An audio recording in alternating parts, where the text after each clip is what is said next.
जय हिंद मेरे प्यारे साथियों, स्वागत करता हूं आपके अपने YouTube चैनल टारगेट हब में। मैं एसपी चौधरी एक बार फिर आपके सामने हाजिर हुआ हूं एनटीपीसी के प्रीवियस ईयर क्वेश्चन पेपर के साथ। जैसा कि आप सभी को पता है, हमने 9 पेपर है वो सोल्व कर लिए हैं।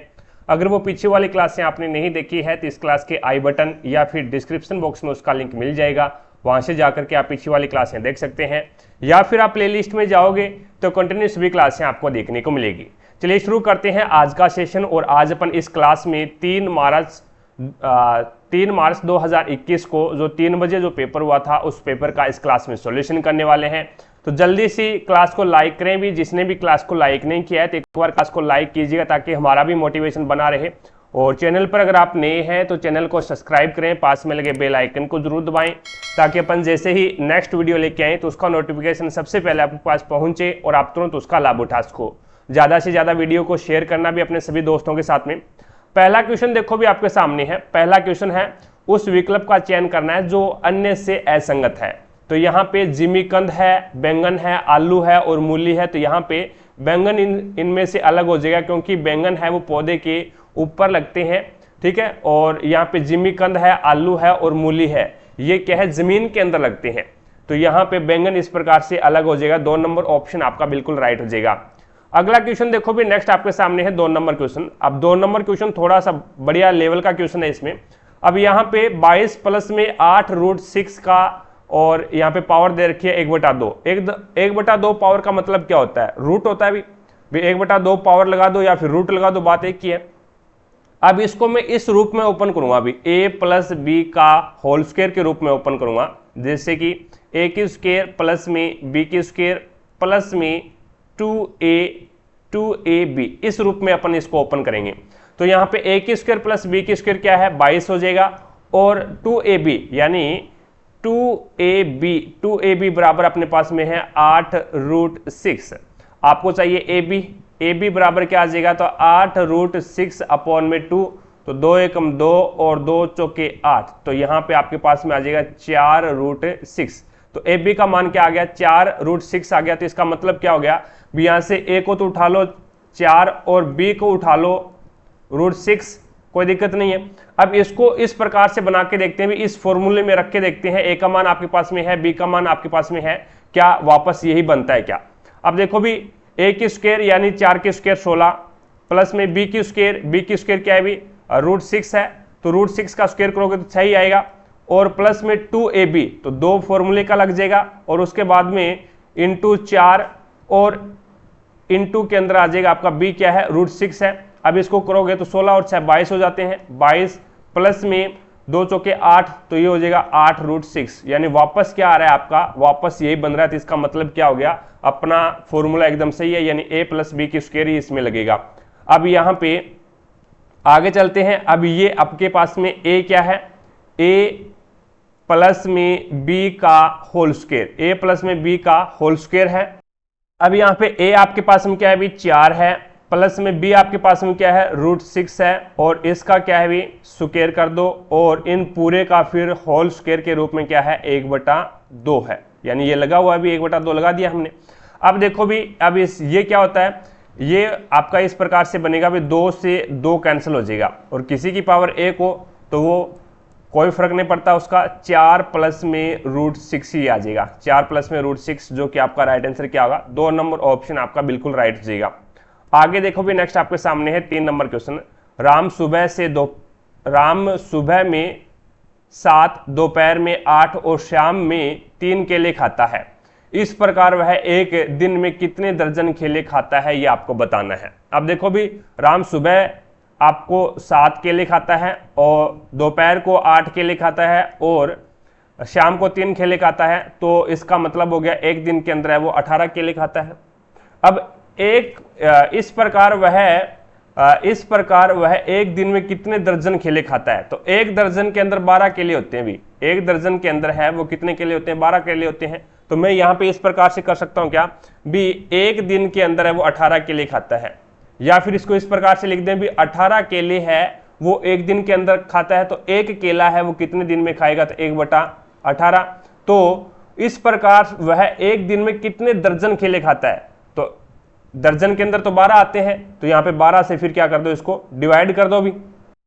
अब इसमें आपको पूछा भी वह एक दिन में कितने दर्जन केले खाता है, यानी एक दिन के अंदर 18 केले खाता है, तो 18 केले खाएगा। एक दर्जन के अंदर 12 केले होते हैं, तो 12 का भाग लगा दो भी, इतना करने की जरूरत ही नहीं है, ये आपका ताम झाम करने की जरूरत ही नहीं है भी। 18 केले खाता है एक दिन के अंदर, ये तो पता लग गया। अब भी एक दिन के अंदर कितने दर्जन केले खाता है ये पूछा है, तो एक दर्जन के अंदर 12 केले होते हैं, तो 12 का भाग लगा दो। 12 का भाग लगाओगे तो 6 × 18 और 6 × 2 = 12, तो यहाँ पे हो जाएगा 3/2 दर्जन केले खाता है।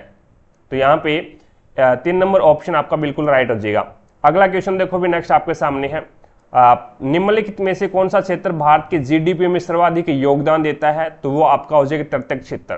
तृतीयक क्षेत्र को अपन सेवा क्षेत्र भी बोलते हैं, जिसके अंदर बैंकिंग है, एजुकेशन है, ठीक है, ये क्षेत्र आते हैं, वो तृतीयक क्षेत्र के अंतर्गत आता है आपका। द्वितीयक क्षेत्र है, इसमें औद्योगिक क्षेत्र आता है, औद्योगिक क्षेत्र आता है, और प्राथमिक क्षेत्र में आपका आ जाता है कृषि है, कृषि क्षेत्र आ गया, और उसके बाद में मुर्गी पालन आ गया, कुक्कुट पालन है, ठीक है, मछली पालन है, और खनिज क्षेत्र है, ये सारे के सारे प्राथमिक क्षेत्र के अंतर्गत आ जाते हैं। आगे देखो भी, ये आपका 17% योगदान देता है, और लगभग तृतीयक क्षेत्र है वो लगभग 54% के करीबन है, वो आपका योगदान देता है। बाकी बच गया वो लगभग 29% बचेगा, तो 29% है वो आपका द्वितीयक क्षेत्र योगदान देता है जीडीपी में। आगे देखो भी, नेक्स्ट 5 नंबर क्वेश्चन है, सूर्य का चक्कर लगाने वाली चट्टानों के छोटे छोटे टुकड़ों को क्या कहा जाता है, तो उसे उल्का पिंड बोलते हैं भी, उसे उल्का पिंड बोलते हैं। 4 नंबर ऑप्शन आपका राइट आंसर होगा। अगला क्वेश्चन देखो भी, नेक्स्ट 6 नंबर क्वेश्चन है, एक दुकानदार ने कुछ वस्तुएं 77 रुपए प्रत्येक की दर से बेची और 40% का लाभ कमाया। यदि वह 6% यदि लाभ 6% हो तो प्रत्येक वस्तु का विक्रय मूल्य आपको बताना है, क्या होगा। देखो भी 77 रुपए में बेचता है प्रत्येक को, तो 40% का लाभ होता है, तो 40% को फ्रैक्शन में चेंज करोगे तो प्रतिशत का निशान हटा दो, नीचे 100 लगा दो, तो 2 0 से 0 कैंसिल हो जाएगा, 2 दूआ 4 और 2 5 10। तो कहने का मतलब 5 इसका क्या है, कॉस्ट प्राइस है, यानी क्रय मूल्य है। 2 रुपए का यहाँ पे प्रॉफिट हो गया, और 7 रुपए इसका क्या आ गया, एसपी यानी सेलिंग प्राइस आ गया। हमारे अनुसार तो वो 7 रुपए में बेच रहा है, लेकिन वो बोल रहा है अभी 77 रुपए में बेच रहा है, तो 7 बराबर क्या आ जाएगा, 77 आ जाएगा। 1 का मान क्या आ जाएगा, 11 आ गया, 1 का मान 11 आ गया। लेकिन अब आपको क्या है, यहाँ से क्रय मूल्य ज्ञात कर लेना है। हमारे अनुसार क्रय मूल्य कितना है, 5 रुपए है, 1 का मान 11 है, तो 5 से मल्टीप्लाई करवा दो, तो उस वस्तु का क्रय मूल्य कितना आ जाएगा, कॉस्ट प्राइस कितना आ जाएगा, तो वो आ जाएगा आपका 55 रुपए आ गया। अब देखो भी 6% लाभ प्राप्त करना है, 6% को फ्रैक्शन में चेंज करोगे 6/100, तो ये आ जाएगा 3/50, 3/50 आ गया। तो कहने का मतलब क्या है, हमारे अनुसार 50 रुपए तो उसका क्या है, क्रय मूल्य है, 3 रुपए का प्रॉफिट हो गया, तो 53 रुपए उसका क्या आ गया, विक्रय मूल्य आ गया। अब 50 बराबर में 55 आ गया। हमारे अनुसार तो 50 रुपए उसका क्रय मूल्य है, लेकिन अभी हमने निकाला था वो 55 रुपए आया था, तो 50 बराबर 55, तो 1 बराबर कितना आ जाएगा, तो 50 का भाग लग जाएगा। आपको ज्ञात क्या करना है, विक्रय मूल्य ज्ञात करना है, तो विक्रय मूल्य है कितना, 53 रुपए, तो 53 से गुणा करवा दो भी। अब जो कट रहा है उसको काट दो, 5 से काट दो, तो 5 से काटोगे तो 11 5 55 और 10, 11 3 33, 11 5 55, 55 और 3 कितने होते हैं अभी 58, तो ये आ जाएगा 583, और अपॉन में क्या 10 है, 1 के बाद में पॉइंट लग जाएगा, तो ये हो जाएगा 58.3, जो कि आपका 4 नंबर ऑप्शन बिल्कुल राइट हो जाएगा। अगला क्वेश्चन देखो भी, नेक्स्ट आपके सामने है 7 नंबर क्वेश्चन। 7 नंबर क्वेश्चन है, ये आपका करंट अफेयर का क्वेश्चन है अभी 2019 का। नेक्स्ट पे चलता हूं, अगला क्वेश्चन देखिएगा, 8 नंबर क्वेश्चन है, यदि समाज शास्त्र या सामाजिक कार्य संकायों में से कोई संकाय अपने छात्रों या छात्राओं को अंतर विद्यालय वाद विवाद प्रतियोगिता में भेजता है, तो उस विद्यालय को निश्चित रूप से कोई ना कोई पुरस्कार मिलेगा। ये स्टेटमेंट में बोला गया है, यानी यदि कोई समाजशास्त्र या फिर सामाजिक कार्य संकायों में से कोई संकाय, सामाजिक कार्य संकायों में से कोई संकाय अपने छात्र छात्राओं को अंतर विद्यालय वाद विवाद प्रतियोगिता के अंदर भेजता है, तो उस विद्यालय को निश्चित रूप से कोई ना कोई पुरस्कार मिलेगा। अब कार्यवाही क्या है, प्रबंध को यह सुनिश्चित करना चाहिए कि समाजशास्त्र और सामाजिक कार्य संकायों में से कोई एक संकाय अपने छात्र छात्राओं को वाद विवाद प्रतियोगिता में भाग लेने के लिए भेजे। एकदम सही बात। अभी एकदम सही बात है। यानी प्रबंध को यह सुनिश्चित करना चाहिए भी समाज शास्त्र और सामाजिक कार्य संकायों में से कोई एक संकाय अपने छात्र छात्राओं को वाद विवाद प्रतियोगिता में भाग लेने के लिए भेजे और उसे क्या है पुरस्कार मिलेगा। उसके बाद में प्रबंधन को केवल समाज शास्त्र, अब यहाँ पे केवल लग गया भी, अब ये केवल लग गया तो उसको क्या है एक प्रकार से उसकी एक लिमिट हो गई, केवल बन गया तो एक प्रकार से ये नकारात्मक सेंस को यहाँ पे रिप्रेजेंट कर रहा है और एक प्रकार से इसकी लिमिट बना दी, यानी केवल समाजशास्त्र और सामाजिक कार्य संकाय के छात्र छात्राओं को वाद विवाद प्रतियोगिता में भाग लेने की अनुमति देनी चाहिए।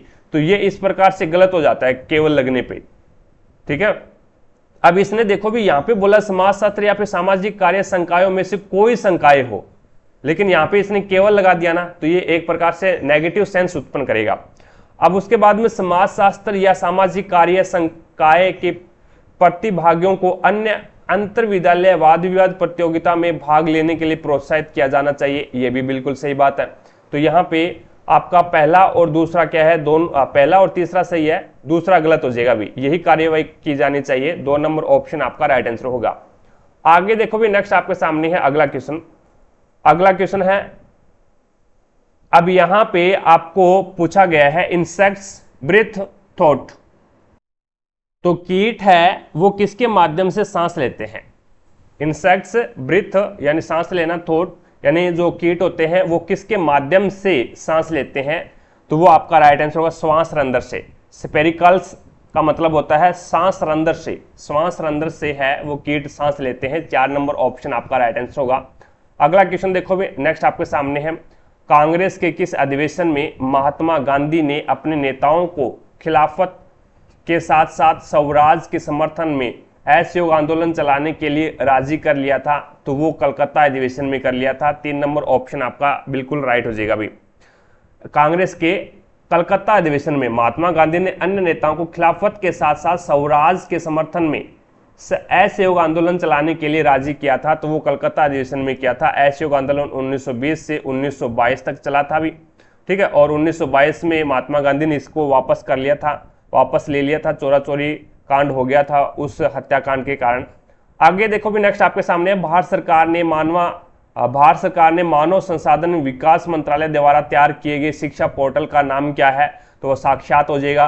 3 नंबर ऑप्शन आपका बिल्कुल राइट हो जाएगा, जो कि भारत सरकार ने मानव संसाधन विकास मंत्रालय द्वारा तैयार किया गया है, साक्षात शिक्षा पोर्टल है। अगला क्वेश्चन देखो भी 12 नंबर क्वेश्चन है, एक सिलेंडर का आयतन है वो 5500 सेंटीमीटर क्यूब है, इसके वक्र पृष्ठ का क्षेत्रफल है वो 4400 वर्ग सेंटीमीटर है, तो इसकी ऊंचाई आपको ज्ञात करनी है। अब सिलेंडर होता है वो बेलनाकार होता है भी, अब बेलन का आयतन क्या होता है, तो बेलन का आयतन है वो आपका पाई आर स्क्वायर एच होता है, और यहाँ पे इसका जो 2 पाई वक्र पृष्ठ क्षेत्रफल क्या होता है 2 पाई आर एच होता है। अब इसके अंदर देखो भी यहाँ पे पाई आर स्क्वायर एच है और यहाँ पे क्या है पाई आर एच है, तो इसके अंदर से आपका एक तो एच से एच कैंसिल हो गया, अभी एच से एच कैंसिल हो जाएगा, और यहां से अगर अपन एच से एच कैंसिल न करके भी अब इसको सोल्व कर सकते हैं। जैसे आप यहां पे देखो, अब इसमें एच से एच कैंसिल नहीं करेंगे अपन, पाई आर स्क्वायर एच बराबर में क्या है 5500 है, तो अब इसमें आर स्क्वायर और एच बराबर में आपके पास में क्या हो गया 5500 अपॉन में 22, पाई का मान रख दो इंटू 7, तो 11 से कट जाएगा ये, 11 2 22 और 11 5 55, तो 500 आ गया, 2 एकम 2 और ये कितना आ गया अभी 250 आ गया। अब 250 आ गया तो यहाँ पे 7 से मल्टीप्लाई करवाओ 0, 7 5 35, 7 5 35 और 5 3 और 7 2 14, 14 और 3 17 यानी 1750 आ गया। आर स्क्वायर एच बराबर में कितना आ गया 1750 आ गया। अब आपके पास में अगर इसका एच का मान निकाल लो या फिर आर का मान निकाल लो, आर का मान निकाल लो, आर का मान निकालोगे तो ये आ जाएगा आर बराबर में क्या आ जाएगा, आर स्क्वायर बराबर में आपके पास में आ जाएगा 1750 अपॉन में आपके पास में एच आ जाएगा, भी ये आर स्क्वायर का मान आ गया। अब यहाँ पे इसके बराबर में मान रखो, भी इसके बराबर में मान रखोगे 4400, तो यहाँ पे 4400 मान रखने पर आपको आर एच पता होना चाहिए, आर एच बराबर में क्या आ जाएगा, तो आर एच बराबर में आपके पास में आ जाएगा 4400 अपॉन में 2 × 22/7, तो 7 ऊपर चला जाएगा, 2 एकम 22 एकम 22, 22 2 44, 200, 2 एकम 2 और ये आ जाएगा आपके पास में 100। तो आपके पास में आर एच का मान कितना आ गया, 700 आ गया। आर एच का मान 700 आ गया। अगर मैं यहाँ पे एच की वैल्यू निकालूं, अगर मैं यहाँ से एच की वैल्यू आर की वैल्यू निकाल लूं तो आर बराबर में मेरे पास में क्या आ जाएगा, आर बराबर में मेरे पास में, या फिर एच की वैल्यू निकाल लो भी यहाँ से अगर आप एच की वैल्यू निकालते हैं तो एच बराबर में मेरे पास में क्या आ गया, तो 700 अपॉन में आर आ गया। कुछ बात को समझे क्या, 700 अपॉन में आर आ गया। अब ये मान है वो आप इसके अंदर रख दो भी, अब ये मान है वो यहाँ पे रख दो। तो आर स्क्वायर बराबर में क्या है, 1750 अपॉन में एच का मान कितना है, 700। एच का मान कितना है भी, 700 है। और यहां से आपका आर है वो इसके नीचे आएगा भी, आर इसके नीचे आएगा तो ये आर आपका यहाँ पे आ गया। अब ये आर गुणा में है तो इधर जाएगा तो ये भाग में चला जाएगा भी, ये आर है वो इधर भाग में आ जाएगा, भाग में आ जाएगा तो आर से आर की स्क्वायर कैंसिल हो गई। अब इसको 1 0 से 1 0 कैंसिल कर दो तो 175 अपॉन में 70। अब इसमें भाग दोगे तो ये 5 से काट दो, एक बार 5 से काटोगे तो ये हो जाएगा आपका 5 से कट जाएगा क्या, 7 से कट जाएगा तो ये हो जाएगा 7 चौके 28, सॉरी 7 दूए 14, 7 दूए 14 बच गया 3 35, 7 5 35 और ये कट जाएगा 7 दाएं 70। तो ये आपके पास में क्या आ जाएगा, 2.5 आ जाएगा। अब ये 2.5 आया क्या है, 2.5 है वो आपके सामने आर आया है, आर बराबर क्या हो गया, 2.5 हो गया। अब आपको पूछा क्या गया है, आपको पूछा गया है ऊंचाई पूछी गई है, ऊंचाई पूछी गई है तो यहाँ पे देखो ये रही ऊंचाई है वो यहां से आ जाएगी आपकी ऊंचाई, यहां से इस फॉर्मूले से अपन ऊंचाई ज्ञात कर सकते हैं। ये देखो आर एच बराबर 700 आया हुआ है ना, इससे अपन ज्ञात कर सकते हैं। अब आर का मान ये है तो ये आर की जगह रख दो, आप आर की जगह रखोगे तो 2.5 एच बराबर में क्या आ जाएगा, 700 आ जाएगा। अब एच बराबर में क्या आ जाएगा भाई, ये 2.5 इसके भाग में चला जाएगा, पॉइंट हटाओगे तो ऊपर 0 लग जाएगा, 25 से काट दो, 25 से कम 25 है और 25 2 50, 25 8 200 और 0 280 आ जाएगा भाई, 280 सेंटीमीटर आ जाएगा, जो कि आपका 3 नंबर ऑप्शन आपका बिल्कुल राइट हो जाएगा। आगे देखो भी नेक्स्ट आपके सामने है संख्याएं 56 और 84 का लघुत्तम समावर्त्य और महत्तम समावर्त्य का अनुपात ज्ञात करना है। दो संख्याएं हैं 56 और 84, उनका लघुत्तम समावर्त्य कितना आएगा और एचसीएफ कितना आएगा। अब यहाँ पे सबसे सरल तरीका यही होता है भी, आप ज्यादा सस्पेंस में न रहेंगे भी, सबसे सरल तरीका होता है अभाज्य गुणनखंड कर लो आप 56 के और 84 के। तो यहाँ पे 56 और 84 के मैं क्या कर लेता हूँ, अभाज्य गुणनखंड कर लेता हूँ। तो 2 से भाग दूंगा तो ये हो जाएगा आपका 2 चौके 2 2 4 बच गया 1 और 28 2 56 होते भी 2 8 16। फिर 2 से डिवाइड करेंगे तो 14 बार चला जाएगा, फिर 2 से डिवाइड करेंगे तो ये 7 बार चला जाएगा, फिर 7 से डिवाइड करेंगे तो ये 1 बार चला जाएगा। इसी प्रकार से इसको तो ये 2 से डिवाइड करेंगे तो ये आपका चला जाएगा 2 चौके 8 और 2 2 4 42 2 84 2 बार, तो ये हो जाएगा आपका 21 2 42 और फिर आपका 3 बार चला जाएगा तो 7 बार, फिर 7 और 1। अब इसमें देखो भी कॉमन क्या क्या आ रहा है, यहाँ पे भी 2 है और यहाँ पे भी 2 है तो 1 2 बार आ जाएगा, और यहाँ पे 2 है तो यहाँ पे 2 है तो आपका 1 2 और बार आ जाएगा। अब इसमें देखो भी 2 यहाँ पे है, यहाँ पे नहीं है, 3 यहाँ पे है, इसमें नहीं है, 7 यहाँ पे है और 7 यहाँ पे है तो 1 7 बार आ जाएगा। तो ये आपका क्या आया है, तो जो कॉमन में आप लेते हो वो आपका HCF आता है। अब LCM क्या आता है, LCM आता है अधिकतम, यानी 2 इसमें कितनी बार आया, 3 बार आया है, तो अपन को क्या करना है 2 3 बार लेना है भी, जो अधिकतम आए वही लेना है। अब देखो भी 3 इसमें आया है तो वो 3 ले लो, और 1 क्या आ रहा है, दोनों के अंदर 7 आ रहा है तो 7 ले लो भी। तो यहाँ पे 2 2 4 4 2 8 8 2 16, 2 2 4 4 2 8 और 8 3 24 और 24 7 कितने होते हैं भी। अब इसको इस प्रकार से ना करके अगर आप इस प्रकार से करना चाहते हैं ना भी, अनुपात पूछा है इसने, तो अनुपात पूछा तो 1 2 से 1 2 कैंसिल, 7 से 7 कैंसिल और 2 से 2 कैंसिल, तो यहाँ पे कितना बच गया 2 3 6। तो इसने पहले एलसीएम पूछा है, LCM और अनुपात HCF पूछा है। तो यहाँ पे HCF में देखो भी कोई भी नहीं बचा, यानी 1 लिखोगे, और यहाँ पे एलसीएम में कितना बचा है 2 3 6 बचा है, तो यहाँ पे 6 अनुपात 1 आ जाएगा बस। बाकी गुणा करने की जरूरत नहीं है, गुणा करोगे तो भी ये कटेगा, 6 अनुपात 1 ही आएगा। तो इससे अच्छा है भी टाइम बचाओ, तो इसको इस प्रकार से भी कर सकते हैं। आगे देखो भी नेक्स्ट आपके सामने है 14 नंबर क्वेश्चन। 14 नंबर क्वेश्चन में यहाँ पे जो आपका x है वो क्या है, 0 से बड़ा है।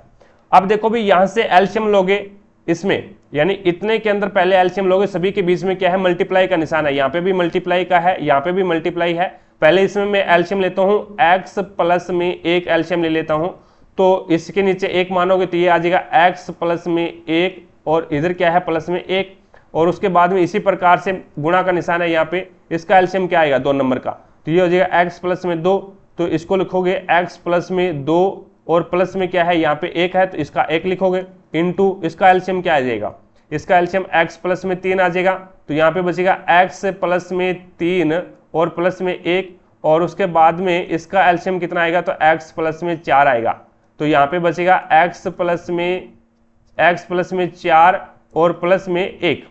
ठीक है, अब इसके अंदर देखो भी यहाँ पे x प्लस 1 है, तो इसको ऊपर वाले को मैं लिखूंगा x प्लस में 2, कोई दिक्कत नहीं, और नीचे वाला क्या है x प्लस में 1 है, इंटू यहाँ पे x प्लस ऊपर वाला क्या हो जाएगा 3 हो जाएगा, 2 और 1 3 हो जाएगा, और नीचे वाला क्या है x प्लस में 2 है, और बीच में इंटू का निशान है, तो x प्लस में ऊपर वाला 4 हो जाएगा, और नीचे वाला क्या हो जाएगा x प्लस में 3 हो जाएगा, और ऊपर वाला है वो x प्लस में 4 प्लस 1 है, तो x प्लस में 5 लिखूंगा इसको, और नीचे वाला है वो x प्लस में 4 हो जाएगा। अब सारा का सारा मल्टीप्लाई के अंदर है तो काट दो, x प्लस 4 से x plus 4 cancel, x plus 3 से x plus 3 cancel, x plus 2 से x प्लस 2 कैंसिल, बच गया क्या ऊपर x प्लस में 5, और नीचे क्या बचा है, तो x प्लस में 1 बचा है, तो आपका यहाँ पे राइट आंसर क्या होगा, 4 नंबर ऑप्शन बिल्कुल राइट हो जाएगा। अगला क्वेश्चन देखो भी नेक्स्ट आपके सामने है, भौतिक भूगोल की कौन सी शाखा स्थलाकृतियों, उनकी उत्पत्ति एवं संबंधित प्रक्रियाओं के अध्ययन के लिए समर्पित है, तो वो आपका हो जाएगा भू आकृति विज्ञान। क्या आ जाएगा भाई, भू आकृति विज्ञान हो जाएगा, 4 नंबर ऑप्शन है वो आपका बिल्कुल राइट हो जाएगा।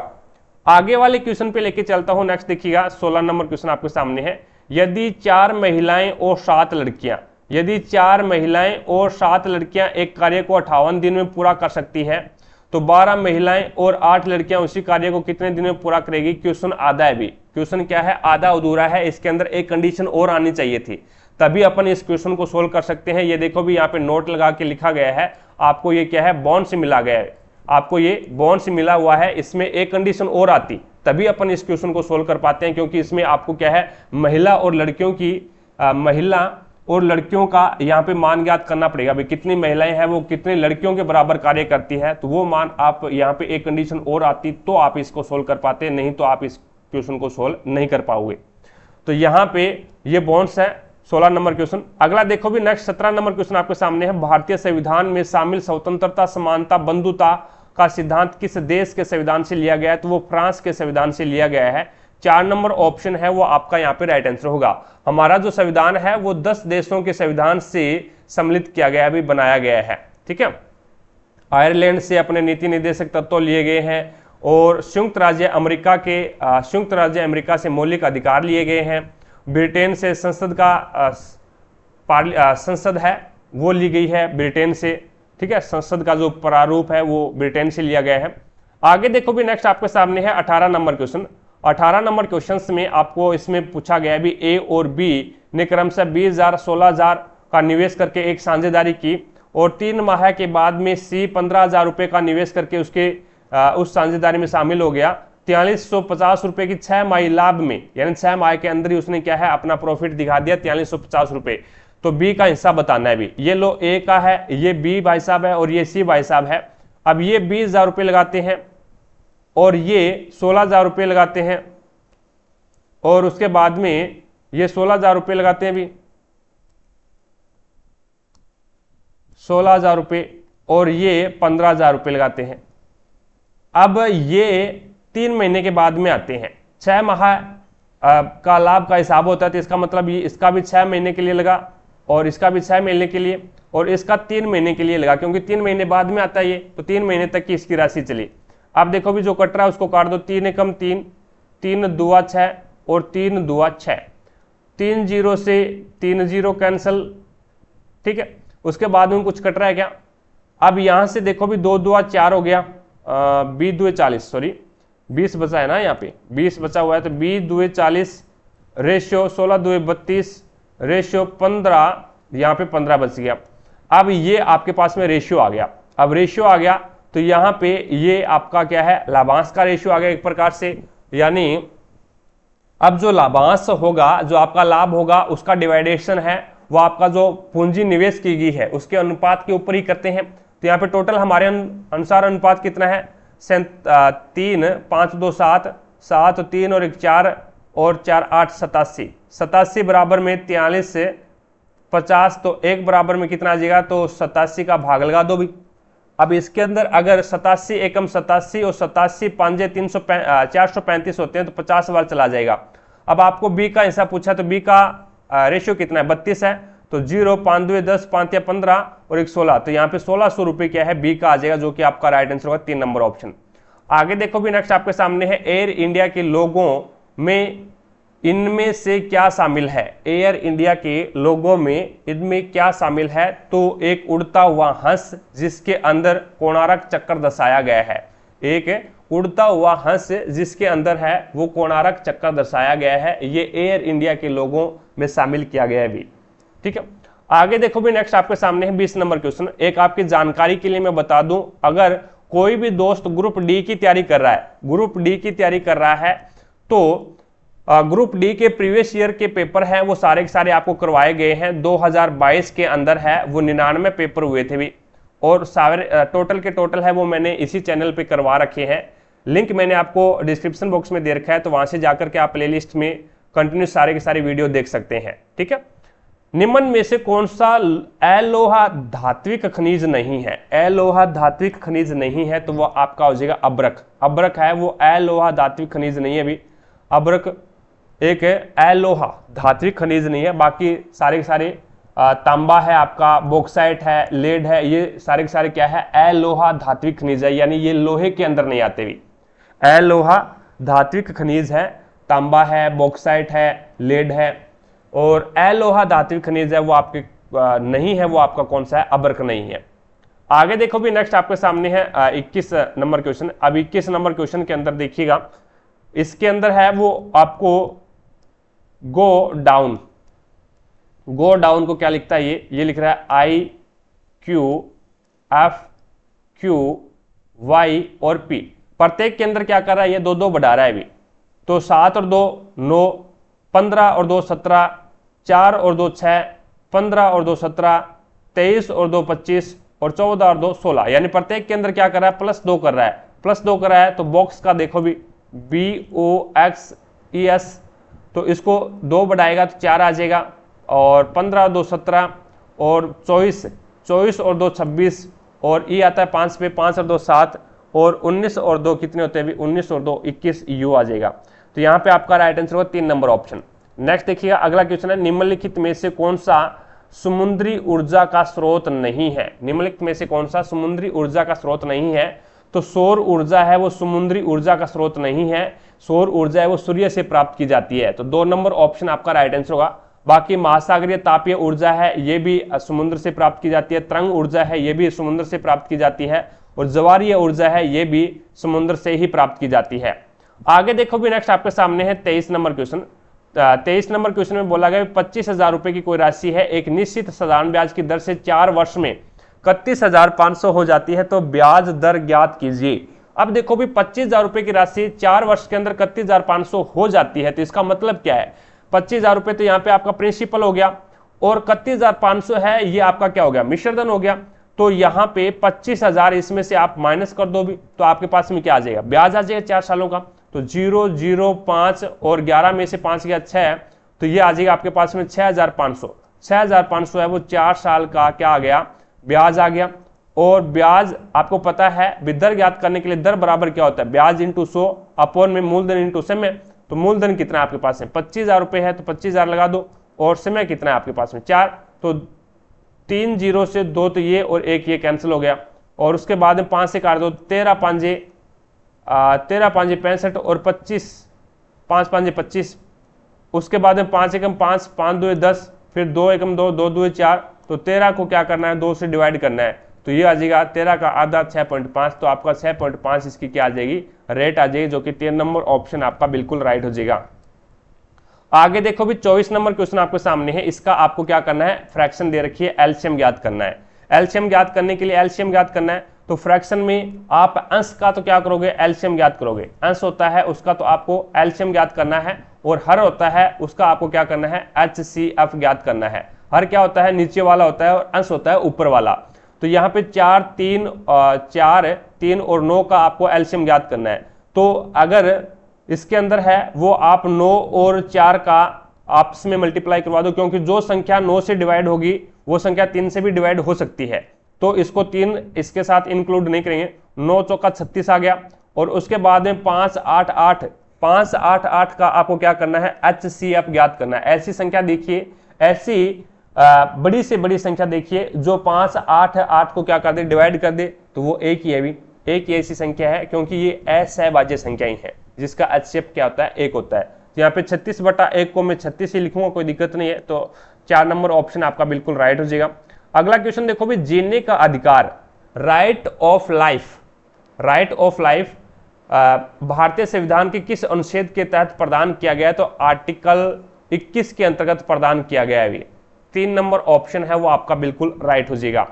अगला क्वेश्चन देखो भी, नेक्स्ट आपके सामने, महात्मा गांधी के नेतृत्व में असहयोग आंदोलन कब से कब तक चला था, तो 1920 से 1922 तक चला था, जो कि मैंने अभी बताया आपको, क्योंकि चोरी हत्याकांड हुआ था, जिसके कारण है वो महात्मा गांधी ने असहयोग आंदोलन को वापस ले लिया था 1922 में। ठीक है, आगे देखो भी, नेक्स्ट आपके सामने है 27 नंबर क्वेश्चन, निम्न में से कौन सी वेबसाइट शिक्षा से संबंधित नहीं है, तो .com ये आपका है वो शिक्षा से संबंधित नहीं है।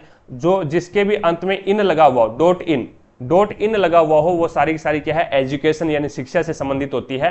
तो यहाँ पे आपका राइट आंसर क्या होगा, 2 नंबर ऑप्शन आपका बिल्कुल राइट हो जाएगा। अगला क्वेश्चन देखो भी, 28 नंबर क्वेश्चन आपके सामने है। अब ये थोड़ा सा आपको सोचने वाला है, ऑप्शन के हिसाब से करोगे ज्यादा बेटर रहेगा। अब यहाँ पे देखो भी 484 आ रहा है और बराबर में 22 आ रहा है। 484 किसका स्क्वायर होता है, 22 का स्क्वायर होता है। अब यहाँ पे 25 के अंदर कितने का भाग लगाऊं, 25 के अंदर कितने का भाग लगाऊं कि वो क्या आ जाए, 25 पूरा डिवाइड हो जाए भी। अब देखो भी, अब यहां से अगर अपन इसको सोल्व करते हैं तो ये आपका 484 तो 22 के रूप में बाहर आ रहा है, और यहाँ पे x की जगह ऐसी मान रखना है आपको, इसमें से ऐसा मान रखना है b, 25 कट जाए और 484 22 के रूप में बाहर आ जाएगा, क्योंकि 484 है वो 22 का स्क्वायर है, भी 22 का स्क्वायर है। तो यहाँ पे 25 x का मान में 25 ले लेता हूं, x का मान 25 लूंगा तो 25 का 25 के अंदर भाग दूंगा तो 1 आएगा, और 1 है वो रूट से बाहर आएगा तो 1 के रूप में बाहर आ जाएगा भी।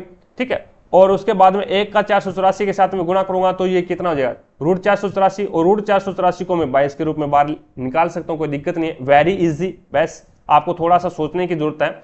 2 नंबर ऑप्शन आपका बिल्कुल राइट हो जाएगा भी। आगे देखो भी, नेक्स्ट आपके सामने है 29 नंबर क्वेश्चन, रेलगाड़ी दिल्ली स्टेशन का रेलवे प्लेटफॉर्म 238 मीटर लंबा है, 182 मीटर लंबी और 120 किलोमीटर पर घंटे की चाल से चल रही एक एक्सप्रेस रेलगाड़ी कितने सेकंड में पार कर जाएगी।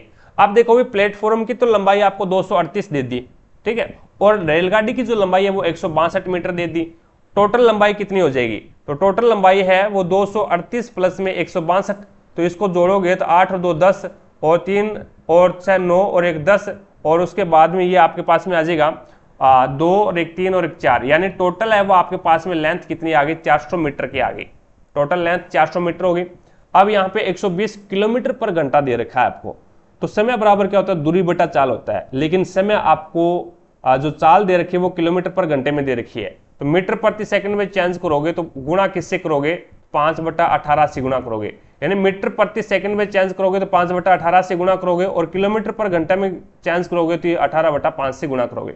याद कैसे रखोगे, तो किलोमीटर पर घंटा यानी बड़े में चेंज करें तो ये संख्या क्या है, बड़ी है भी। देख लो भी, 18 के अंदर 5 का भाग दोगे तो 3 पॉइंट कुछ आएगा, लेकिन मीटर प्रति सेकंड क्या है, छोटी इकाई है, तो यहाँ पे देख लो 5 के अंदर है वो 18 का भाग दोगे तो ये पहले ही पॉइंट लग जाएगा, छोटी कौन सी है, 5/18 छोटा है और 18/5 है बड़ा है, तो बड़े के अंदर चेंज करे तो बड़े से गुणा करो, छोटे के अंदर चेंज करे तो छोटे का गुणा करो। तो यहाँ पे ये आपका चला जाएगा, काटो मत, इसको ऐसे ही रहने दो, 12 5 60, इसको ऐसे ही रहने दो, ठीक है। तो यहाँ पे समय बराबर क्या होता है भी, समय बराबर होता है दूरी बटा चाल। दूरी आपके पास में क्या है, 400 है, ये लो 400 लगा दिया, और चाल कितनी है 120 × 5, और ये 18 नीचे है तो ये चला जाएगा आपका ऊपर। अब देखो भी, अब इसको काट दो, 5 एकम 5 और 5 8 40, 80 आ गया, 0 से 0 कैंसिल कर दो। अब काटो 4 से, तो ये हो जाएगा 4 तिया 12 और 4 दुए 8, 3 एकम 3, 3 छिकी 18, 6 दुए 12, तो 12 सेकंड के अंदर है वो क्या कर देगा, उस रेलवे स्टेशन को, प्लेटफॉर्म को पार कर जाएगा। 4 नंबर ऑप्शन आपका राइट आंसर होगा। अब प्रश्नवाचक चिन्ह के स्थान पे आपको बताना है क्या आएगा। 2 और 4 6, 6 और 4 10, 10 और 4 14, 14 और 4 18, तो यहाँ पे आ जाएगा आर। तो आपका राइट आंसर क्या होगा, 2 नंबर ऑप्शन बिल्कुल राइट हो जाएगा। साथ साथ में क्लास को लाइक करते रहिएगा। जिसने भी क्लास को लाइक नहीं किया है तो एक बार क्लास को लाइक करें ताकि हमारा भी मोटिवेशन बना रहे। चैनल पर अगर आप नए हैं तो चैनल को सब्सक्राइब करें, पास में लगे बेल आइकन को जरूर दबाएं ताकि अपन जैसे ही नेक्स्ट वीडियो लेके आए तो उसका नोटिफिकेशन सबसे पहले आपके पास पहुंचे और आप तुरंत उसका लाभ उठा सको। ज़्यादा से ज़्यादा शेयर करना भी अपने सभी दोस्तों के साथ में ताकि सभी दोस्तों को क्लास का लाभ मिले, उन्हें भी पता लगे भी एनटीपीसी में किस लेवल के क्वेश्चन आते हैं और उसे कैसे सोल्व करते हैं। 31 नंबर क्वेश्चन देखो भी आपके सामने है। प्रांतीय स्वायत्तता को भारत सरकार अधिनियम के तहत वर्णित किया गया था, तो वो 1935 के तहत वर्णित किया गया था। प्रांतीय स्वायत्तता को भारत सरकार अधिनियम 1935 के तहत वर्णित किया गया था। 2 नंबर ऑप्शन आपका राइट आंसर होगा। अगला क्वेश्चन देखो भी नेक्स्ट 32 नंबर क्वेश्चन है। ओसाम और ऋषि पक्के दोस्त हैं। ओसाम और ऋषि है वो पक्के दोस्त हैं। एक दिन ऋषि को पता चला कि उसकी माँ की इकलौती मौसी की शादी, उसकी माँ यानी ऋषि, ये है आपका ऋषि, और इस ऋषि को एक दिन पता लगा भी, ऋषि को पता लगा भी उसकी माँ यानी ऋषि की माँ की इकलौती मौसी, ऋषि की माँ की इकलौती मौसी यानी इसकी माँ की मौसी, तो इसकी क्या लगेगी भी, यानी इसकी माँ की माँ क्या लगती है, नानी लगेगी इसकी, यानी इसकी माँ की बहन हो जाएगी ये। ऋषि की माँ क्या लगेगी, नानी, ठीक है, और मौसेरी नानी लगेगी ये, क्योंकि इसकी माँ की बहन है ना, ये बहन है, तो ये इसकी लगी मौसेरी नानी, ठीक है। तो ऋषि को एक दिन पता लगा भी उसकी माँ की इकलौती मौसी की शादी, इस मौसी की जो शादी है वो ओसाम के चाचा, यानी इसका चाचा है, ओसाम का चाचा, और जिसका नाम क्या है, जफर, जिसका नाम है जफर, इस जफर के साथ हो रही है। तो जफर का ऋषि की नानी के साथ क्या संबंध है, तो जफर ये रहा, और जफर का ऋषि की नानी, तो ऋषि की नानी ये हो जाएगी भी। तो ये एक प्रकार से जफर का ऋषि की नानी के साथ क्या संबंध है, तो वो बहन का पति हो जाएगा फिर, यानी इसकी बहन ही अभी ये इसकी बहन ही है, और इस बहन का पति कौन है, जफर हो जाएगा। तो आपका राइट आंसर होगा बहन का पति, यानी 1 नंबर ऑप्शन आपका राइट आंसर होगा।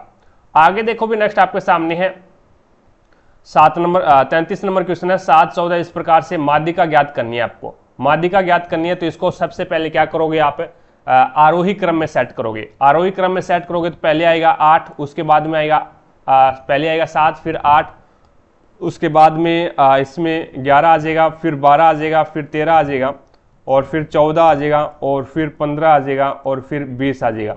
1 2 3 4 5 6 7 8, देख लो 8 है क्या, 1 2 3 4 5 6 7 और 8 है। अब इसमें बीज की संख्या उठानी है आपको। बीज की संख्या उठाओगे तो कौन सी बीज की संख्या आ जाएगी भी, तो इसमें बीज की संख्या है वो 8 है, तो 3 इधर आ जाएगी और 3 ही आपकी इधर रहेगी। तो बीज की संख्याएं हैं वो आपकी 2 आ रही है, तो दोनों को जोड़ दो। 12 प्लस में 13, 12 प्लस में 13 अपॉन में आपको क्या करना है, 2 से डिवाइड करना है, तो ये हो जाएगा आपका 25। 25 को 2 से डिवाइड करोगे तो 12.5 आएगा, जो कि 2 नंबर ऑप्शन आपका बिल्कुल राइट हो जाएगा। अगला क्वेश्चन देखो भी, वह छोटी से छोटी संख्या ज्ञात कीजिए। वह छोटी से छोटी संख्या ज्ञात कीजिए जिसमें 166 जोड़ने पर प्राप्त संख्या 4 6 9 और 15 से विभाजित करने पर 3 शेष बचता है। अब विभाजित करेंगे ना तो 3 शेष बचेगा, तो इसका मतलब क्या है, 166 जोड़ने पर, तो मैं इसमें से 163 ही जोड़ देता हूं भाई, प्रत्येक के अंदर 163 जोड़ देता हूं, तो वो शेष पर यानी पूरा पूरा डिवाइड होना चाहिए, फिर शेष पर बचना ही नहीं चाहिए। भी 166 जोड़ूंगा तो 3 सेंसफल बचेगा, तो पहले से ही क्या कर देता हूं 163 जोड़ देता हूं, तो 163 इसमें जोड़ूंगा तो इसका मतलब क्या हो गया, वो संख्या पूरी पूरी डिवाइड होनी चाहिए, वो संख्या है वो पूरी पूरी डिवाइड होनी चाहिए किससे, 4, 6, 9 और 15 से। अब इसमें जोड़ेंगे तो ये आ जाएगा 6 और 6 6 12 और ये आ जाएगा 3 326। अब इसमें 63 जोड़ेंगे तो 163 जोड़ेंगे तो ये आ जाएगा 3 3 6 और 7 और 1। अब इसमें 63 जोड़ेंगे तो ये क्या आ जाएगा, ये आ जाएगा 7 और 3 10 और उसके बाद में 7 और 3 10 और उसके बाद में ये आ जाएगा आपके पास में 6 7 और 1 8 और 180 आ जाएगा। और इसमें 163 जोड़ूंगा तो ये आ जाएगा 6 3 9 और उसके बाद में 6 और 3 9 हो गया और 6 और 1 7 179 आ गया। अब देखो भी डायरेक्ट इसको तो कट ही कर दो, क्योंकि सम संख्या यानी 4 एक सम संख्या है, 6 भी एक सम संख्या है, तो सम संख्या से विषम संख्या वाला कभी भी डिवाइड होगा ही नहीं।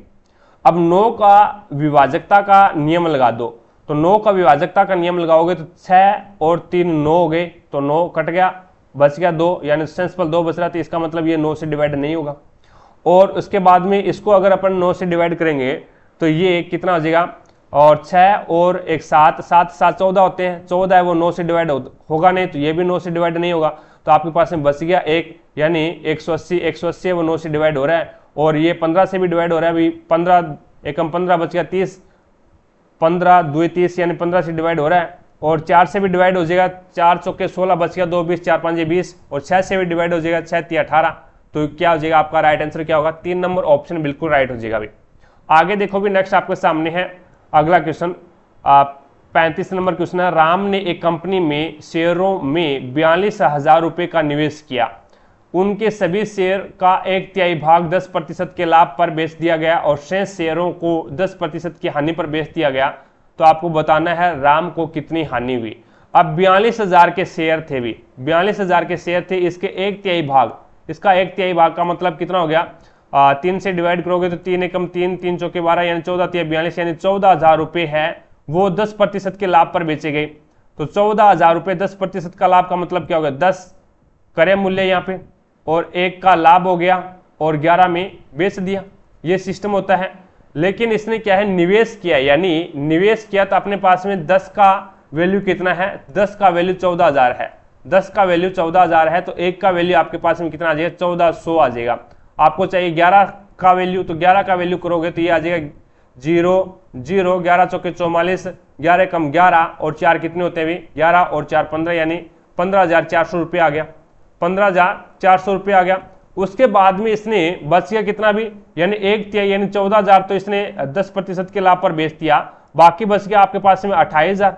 अब 28,000 को ये क्या कर रहा है 10% के हानि पर बेच रहा है, तो इसका मतलब 1/10 तो यानी 10 का क्रय मूल्य 1 का लॉस हो गया, 10 क्रय मूल्य 1 का लॉस हो गया, तो आपको 9 रुपए में बेचेगा फिर। तो यहाँ पे 10 बराबर में कितना है, हमारे अनुसार 10 रुपये उसका क्रय मूल्य, लेकिन वो बोल रहा है 28,000 रुपये है, तो 28,000 रुपये रख दो, तो 0 से 0 कैंसिल, तो 1 का मान 2800 आ गया। तो आपको मान चाहिए 9 का, तो 9 से गुणा करवा दो भी, तो 0 0 8 9 72 7 और 9 2 18 18 और 7 कितने हो जाएंगे भी 18 और 7 25, तो यहाँ पे आ जाए 25,200।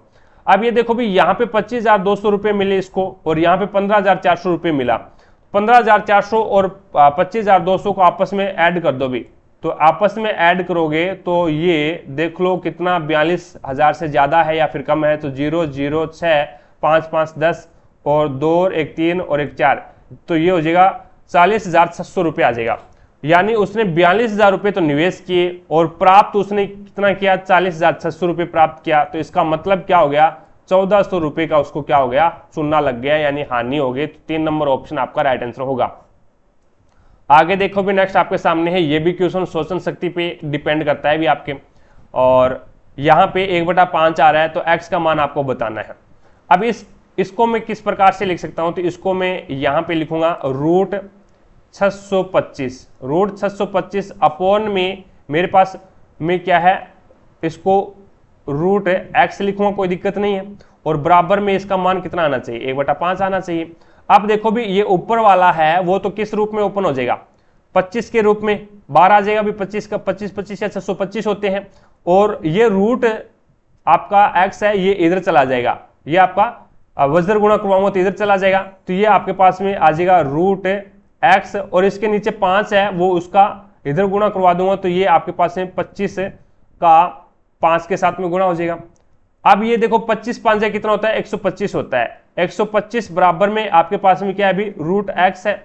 अब यहां से रूट हटाना है आपको, क्या है, रूट हटाना है आपको, तो x का मान चाहिए। रूट हटाओगे तो दोनों ओर क्या कर दो, दोनों ओर वर्ग कर दो। दोनों ओर वर्ग करोगे तो यहाँ पे रूट x का स्क्वायर करोगे तो ये आपके पास में रूट x का स्क्वायर करोगे तो x 12 x के रूप में आ जाएगा, और 125 का स्क्वायर करोगे तो 125 का स्क्वायर कितना होता है, 15,625 होता है। तो यहाँ पे आपका राइट आंसर क्या होगा, 1 नंबर ऑप्शन हो जाएगा। अभी आगे देखो भी, नेक्स्ट आपके सामने है, निम्नलिखित में से कौन सी जीवधारियों के वर्गीकरण की मूल इकाई है। अब यहाँ पे देखो भी, सबसे पहले सबसे बड़ी जो इकाई है, यानी यहां से शुरू करते हैं, सबसे बड़ी इकाई यहां से शुरू करते हैं, जगत। जगत के बाद में उससे छोटी इकाई है संघ, और जगत फिर आता है संघ, फिर आता है वर्ग, ठीक है, और फिर आता है गण, और गण के बाद में गण की छोटी इकाई क्या आ जाती है, जगत संघ वर्ग गण। तो ये हो जाए जगत संघ वर्ग, और ये कुल, और फिर आता है वंश, और फिर आता है जाति, फिर क्या आता है, जाति आता है, तो फिर बन जाएगा जाति, कुल व जाति। अब ये देखो भी, अब यहां से देखो, सबसे पहले जाति मिलकर के क्या बनाया, वंश बनाया, और वंश मिलकर के कुल बना दिया, और कुल, बहुत सारे कुल मिलकर के गण बन गए, और बहुत सारे गण मिलकर के क्या बना गया, वर्ग बन गया, और बहुत सारा वर्ग मिलकर के संघ बन गया, और बहुत सारे संघ मिलकर के क्या बन गए, जगत बन गए। तो मूल इकाई का मतलब क्या होता है, जहां से नीम शुरू होती है। अब आपका मूल क्या है, कोई पूछ लेता है आपका मूल क्या है, तो आपकी नीम कहां से शुरू हुई है, जड़ होती है एक प्रकार से। जड़ कौन सी है, तो जाति से शुरू हो रहा है ये सारा सिस्टम। तो इस जीवधारियों के वर्गीकरण की मूल इकाई, यानी जहां से शुरू हो रही है, मूल का मतलब होता है जड़, जहां से शुरू हो रही है, तो ये शुरू कहां से हो रहा है, तो जाति से शुरू हो रहा है, तो इसका मतलब इसकी जो मूल इकाई है वो क्या है, जाति है, ठीक है। यानी जाति के बाद में वंश आया, फिर आया कुल, फिर गण आया, फिर वर्ग आया, फिर संघ आया, फिर जगत आया।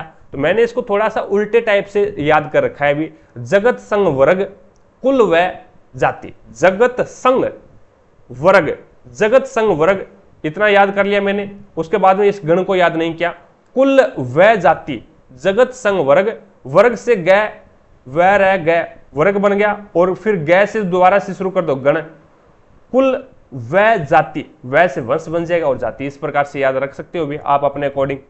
आगे देखो भी, नेक्स्ट आपके सामने है, अंतरराष्ट्रीय पुनर्निर्माण एवं विकास बैंक को सामान्यतः इनमें से किसके रूप में जाना जाता है, तो विश्व बैंक के रूप में जाना जाता है।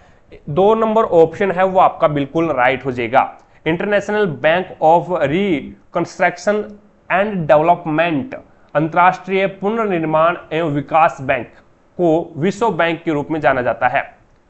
अगला क्वेश्चन देखो भी, 39 नंबर क्वेश्चन आपके सामने, सकल राष्ट्रीय उत्पाद, ग्रोथ नेशनल प्रोडक्ट, जीएनपी बोलते हैं इसको शॉर्ट में, जीएनपी, ग्रोथ नेशनल प्रोडक्ट के अवमूल्यन घटाने पर प्राप्त राशि को क्या कहा जाता है, तो शुद्ध राष्ट्रीय उत्पाद बोला जाता है, शुद्ध निवल नेशनल प्रोडक्ट बोला जाता है इसको, जिसे अपन बोलते हैं निवल नेशनल प्रोडक्ट।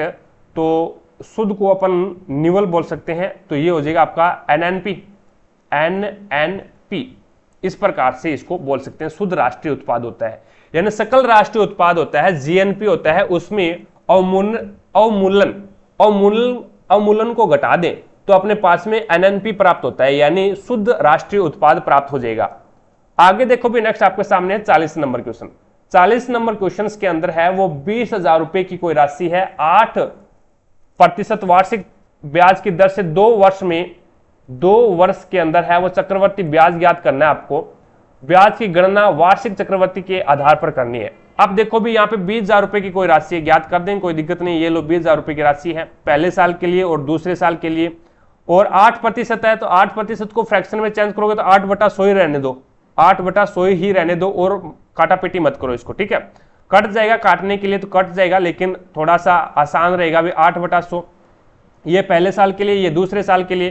तो 20,000 का 8/100 निकालोगे तो कैसे निकालोगे, 2 जीरो से 2 जीरो कैंसिल कर दो, 200 में 8 का गुणा करवाओगे तो 1600, तो ये 1600 और दूसरे साल के लिए भी 1600, क्योंकि पहली लाइन में आता है वो साधारण ब्याज आता है और साधारण ब्याज प्रत्येक साल का समान होता है। तो ये पहले साल का साधारण ब्याज आ गया और ये दूसरे साल का साधारण ब्याज आ गया।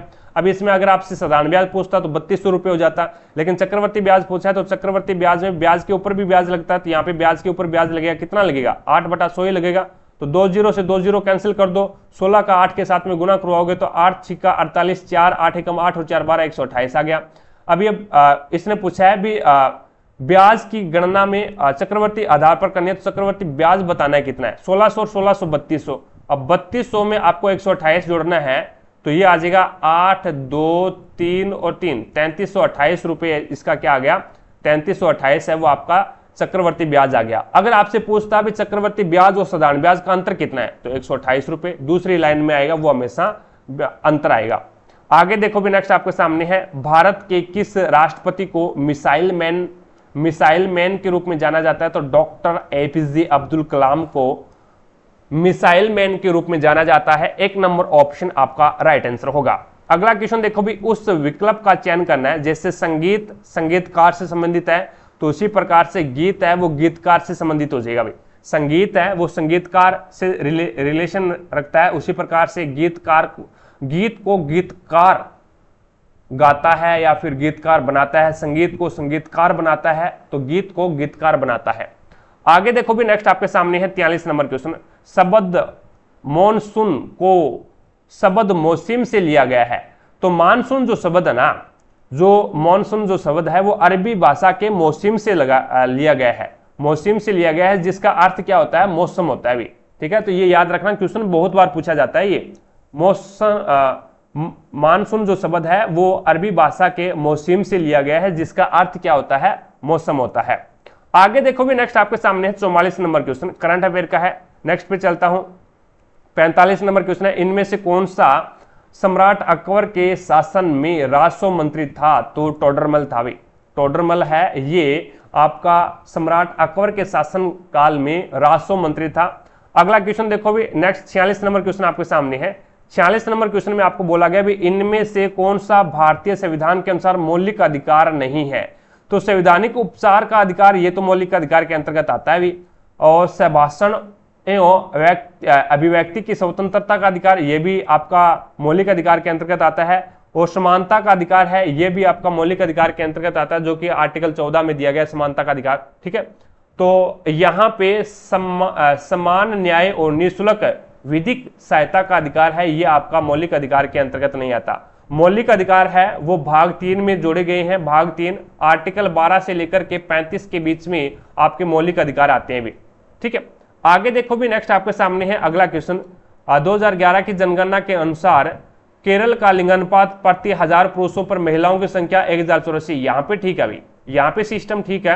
अकॉर्डिंग टू हरियाणा, राजस्थान, इनके अकॉर्डिंग अगर अपन देखें बिहार, तो यहाँ पे काफी ठीक है अभी 1084 है अभी। 2011 की जनगणना के अनुसार केरल का लिंगानुपात है वो 1000 पुरुषों पर महिलाओं की संख्या। तो ये लिंगानुपात अगर अधिक रहता है ना, तो लड़के लोगों को इसमें क्या है, थोड़ा सा बेनिफिट मिल जाता है भी। अगर कम रहता है तो उसमें वो होता है भी नौकरी लगने के बाद भी शादी होगी, नौकरी नहीं लगोगी तो शादी नहीं होगी, ठीक है। तो अगर कोई केरल से है तो मुझे कमेंट सेक्शन में कमेंट करके बताएं भी, आपके तो वहां पे ये नहीं चलता होगा भी नौकरी लगोगे तभी शादी होगी, नहीं तो नहीं होगी। ये प्रोसेस तो आपके केरल के अंदर नहीं है अभी। कमेंट सेक्शन में कमेंट करके बताएं भी, अगर कोई केरल का अपना ये क्लास देख रहा है तो बताएं भी, क्योंकि आपके तो वहां पे क्या है 84 ज्यादा है अभी, 1000 पुरुषों पर 1084, कईयों को तो डबल सिस्टम बन जाता है। देखो भी मजाकों की सो बात है। 48 नंबर क्वेश्चन देखो, अब यहां पे आपको बताना है, ये देखो भाई प्रश्नवाचक चिन्ह यहां पे है, तो यहां पे बताना आपको क्या आएगा प्रश्नवाचक चिन्ह के स्थान पे। अब अगर इसको मैं इस प्रकार से सेटिस्फाई करूं, जैसे देखो भी 9 और 7 को 13 3 39 हो जाते हैं, 13 3 39 हो जाते हैं, और 9 और 7 को ऐड करोगे तो ये 17 हो जाएगा। 9 और 7 को ऐड करोगे नहीं, अब ये देखो भी 13 और 3 कितने होते हैं, 16 होते हैं, और 9 और 7 भी 16 होते हैं। और 22 और 7 29 होते हैं, और 18 और 11 29 होते हैं, और 17 और 7 कितने होते हैं? 17 और 7, 7 और 7 14, और ये होते हैं 24। 17 और 7 24, तो 14 में कितना जोड़ूं कि 24 हो जाए? तो 10 जोड़ूंगा, 10 और 14 24 हो जाएंगे, जो कि आपका राइट आंसर क्या होगा? 2 नंबर ऑप्शन आपका बिल्कुल राइट हो जाएगा। अगला क्वेश्चन देखो भी, नेक्स्ट आपके सामने है 49 नंबर क्वेश्चन। 49 नंबर क्वेश्चन में यहाँ पे बोला गया है भी ए बी का अर्थ क्या होगा? ए बी की माँ है। कहने का मतलब डी है वो ए का फादर है, डी ए का फादर है, और ए है वो बी की सिस्टर है, तो इसका मतलब डी है वो बी का भी फादर होगा, भी डी है वो बी का भी फादर होगा, और बी है वो सी का हस्बैंड है, बी है वो सी का हस्बैंड है, और उसके बाद में सी है वो एफ की डॉटर है, सी है वो आपकी क्या है? सी है वो एफ की डॉटर है, यानी पुत्री है, तो ये बी की भी पुत्री होगी, भी बी की भी पुत्री होगी। और यहाँ पे बी है वो ई का सन इन लॉ है, सन इन लॉ का मतलब होता है दामाद, दामाद है, बी है वो ई का दामाद है, बी ई का दामाद है। तो आपको यहाँ पे बताना है एफ का ई के साथ क्या रिलेशन है, तो इस एफ का ई के साथ में क्या रिलेशन है? तो एफ का ई के साथ में क्या रिलेशन हो जाएगा? अभी ये क्या है? बी है वो हस्बैंड है सी का, तो इसका मतलब क्या होगा? बी और सी क्या है? पति पत्नी है, बी और सी पति पत्नी है, और बी की पुत्री है वो एफ है, और बी का दामाद हो गया ई, तो इसका मतलब क्या हो गया? ई है वो एफ का पति है, भी ई है वो एफ का पति देव है, भी तो यहां पे आपका राइट आंसर क्या होगा? 3 नंबर ऑप्शन हो जाएगा, भी तो पति या फिर पत्नी। तो यानी एफ का ई से क्या संबंध है? तो सी की डॉटर एफ हो जाएगी, तो यहां पे इसका पति का रिलेशन हो जाएगा, भी एफ है वो पत्नी है ई की, एफ का ई से क्या संबंध है? तो वो पत्नी का संबंध हो जाएगा, भी एफ का पूछा है तो एफ है वो ई का, एफ ई की पत्नी है, और ई है वो एफ का क्या है? पति है। आगे देखो भी, नेक्स्ट आपके सामने है अगला क्वेश्चन 50 नंबर क्वेश्चन है। भी 50 नंबर क्वेश्चन को इसको यानी कोई भी रिलेशन होता है, जैसे ए रेशियो बी है, तो इसको ए अनुपात बी लिखूंगा मैं, कोई दिक्कत नहीं है। इसी प्रकार से इसको 1/25 है, और ये अनुपात का रिलेशन है, तो यहाँ पे 1/x लिख दूं इसको, कोई दिक्कत नहीं है। ये x क्या है? ऊपर चला जाएगा, भी तो ये आपका बन जाएगा x/25, x/25 बन जाएगा। इसी प्रकार से ये होगा भी यहाँ पे 1/x है, और इसको 1/625 लिखूंगा मैं, क्योंकि बीच में क्या है? रेशियो है, रेशियो को मैं इस प्रकार से लिख सकता हूं बटा के रूप में, तो ये 625 है वो ऊपर चला जाएगा, तो ये हो जाएगा आपका 625 रेशियो अपॉन में x। तो आप वज्र गुणा करवा दो, वज्र गुणा करवाओगे, क्योंकि यहाँ पे क्या है? बीच में बराबर का निशान है, भी ये देखो बीच में बराबर का निशान है, तो बराबर का निशान है, तो ये हो जाएगा एक्स की स्क्वायर बराबर में 25 × 625। अब गुणा मत करवाना, भी इसको गुणा मत करवाना, यहाँ से स्क्वायर हटाओगे तो इधर रूट लग जाएगा, 25 5 के रूप में बाहर आ जाएगा, 625 25 के रूप में बाहर आ जाएगा, तो x का मान 25 5 125 होता है, भी तो यहाँ पे x का मान 125 आ जाएगा। आगे देखो भी, नेक्स्ट आपके सामने है 51 number question. Which of the following is an example of thermonuclear fusions reaction, यानी थर्मोन्यूक्लियर फ्यूजन्स रिएक्शन का एग्जाम्पल कौन सा है? तो वो हाइड्रोजन बम है, हाइड्रोजन बम है, ये थर्मोन्यूक्लियर फ्यूजन रिएक्शन का एग्जाम्पल है। तो इसका हिंदी बनेगा भी निम्नलिखित में से कौन सा थर्मोन्यूक्लियर संलयन प्रतिक्रिया का उदाहरण है? तो वो आपका हो जाएगा हाइड्रोजन बम हो जाएगा, भी ठीक है। आगे देखो भी, नेक्स्ट आपके सामने है 52 नंबर क्वेश्चन। 52 नंबर क्वेश्चन में प्रश्नवाचक चिन्ह के स्थान पे आपको बताना है क्या आएगा। तो यहाँ पे अगर अपन बात करें डी, इसमें कितना बढ़ा रहा है? अभी यहाँ पे ये बढ़ा रहा है 1, यहाँ पे 4 बढ़ा दिया, और यहाँ पे कितना बढ़ा दिया?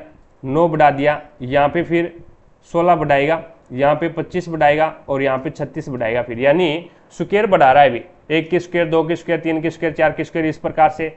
तो 57 में 36 जोड़ोगे तो 7 और 6 13, 1 और 5 और 3 8 है, 8 और 1 9, तो 93 आ जाएगा, जो आपका 1 नंबर ऑप्शन बिल्कुल राइट हो जाएगा। अगला क्वेश्चन देखो भी, नेक्स्ट आपके सामने है 53 नंबर क्वेश्चन।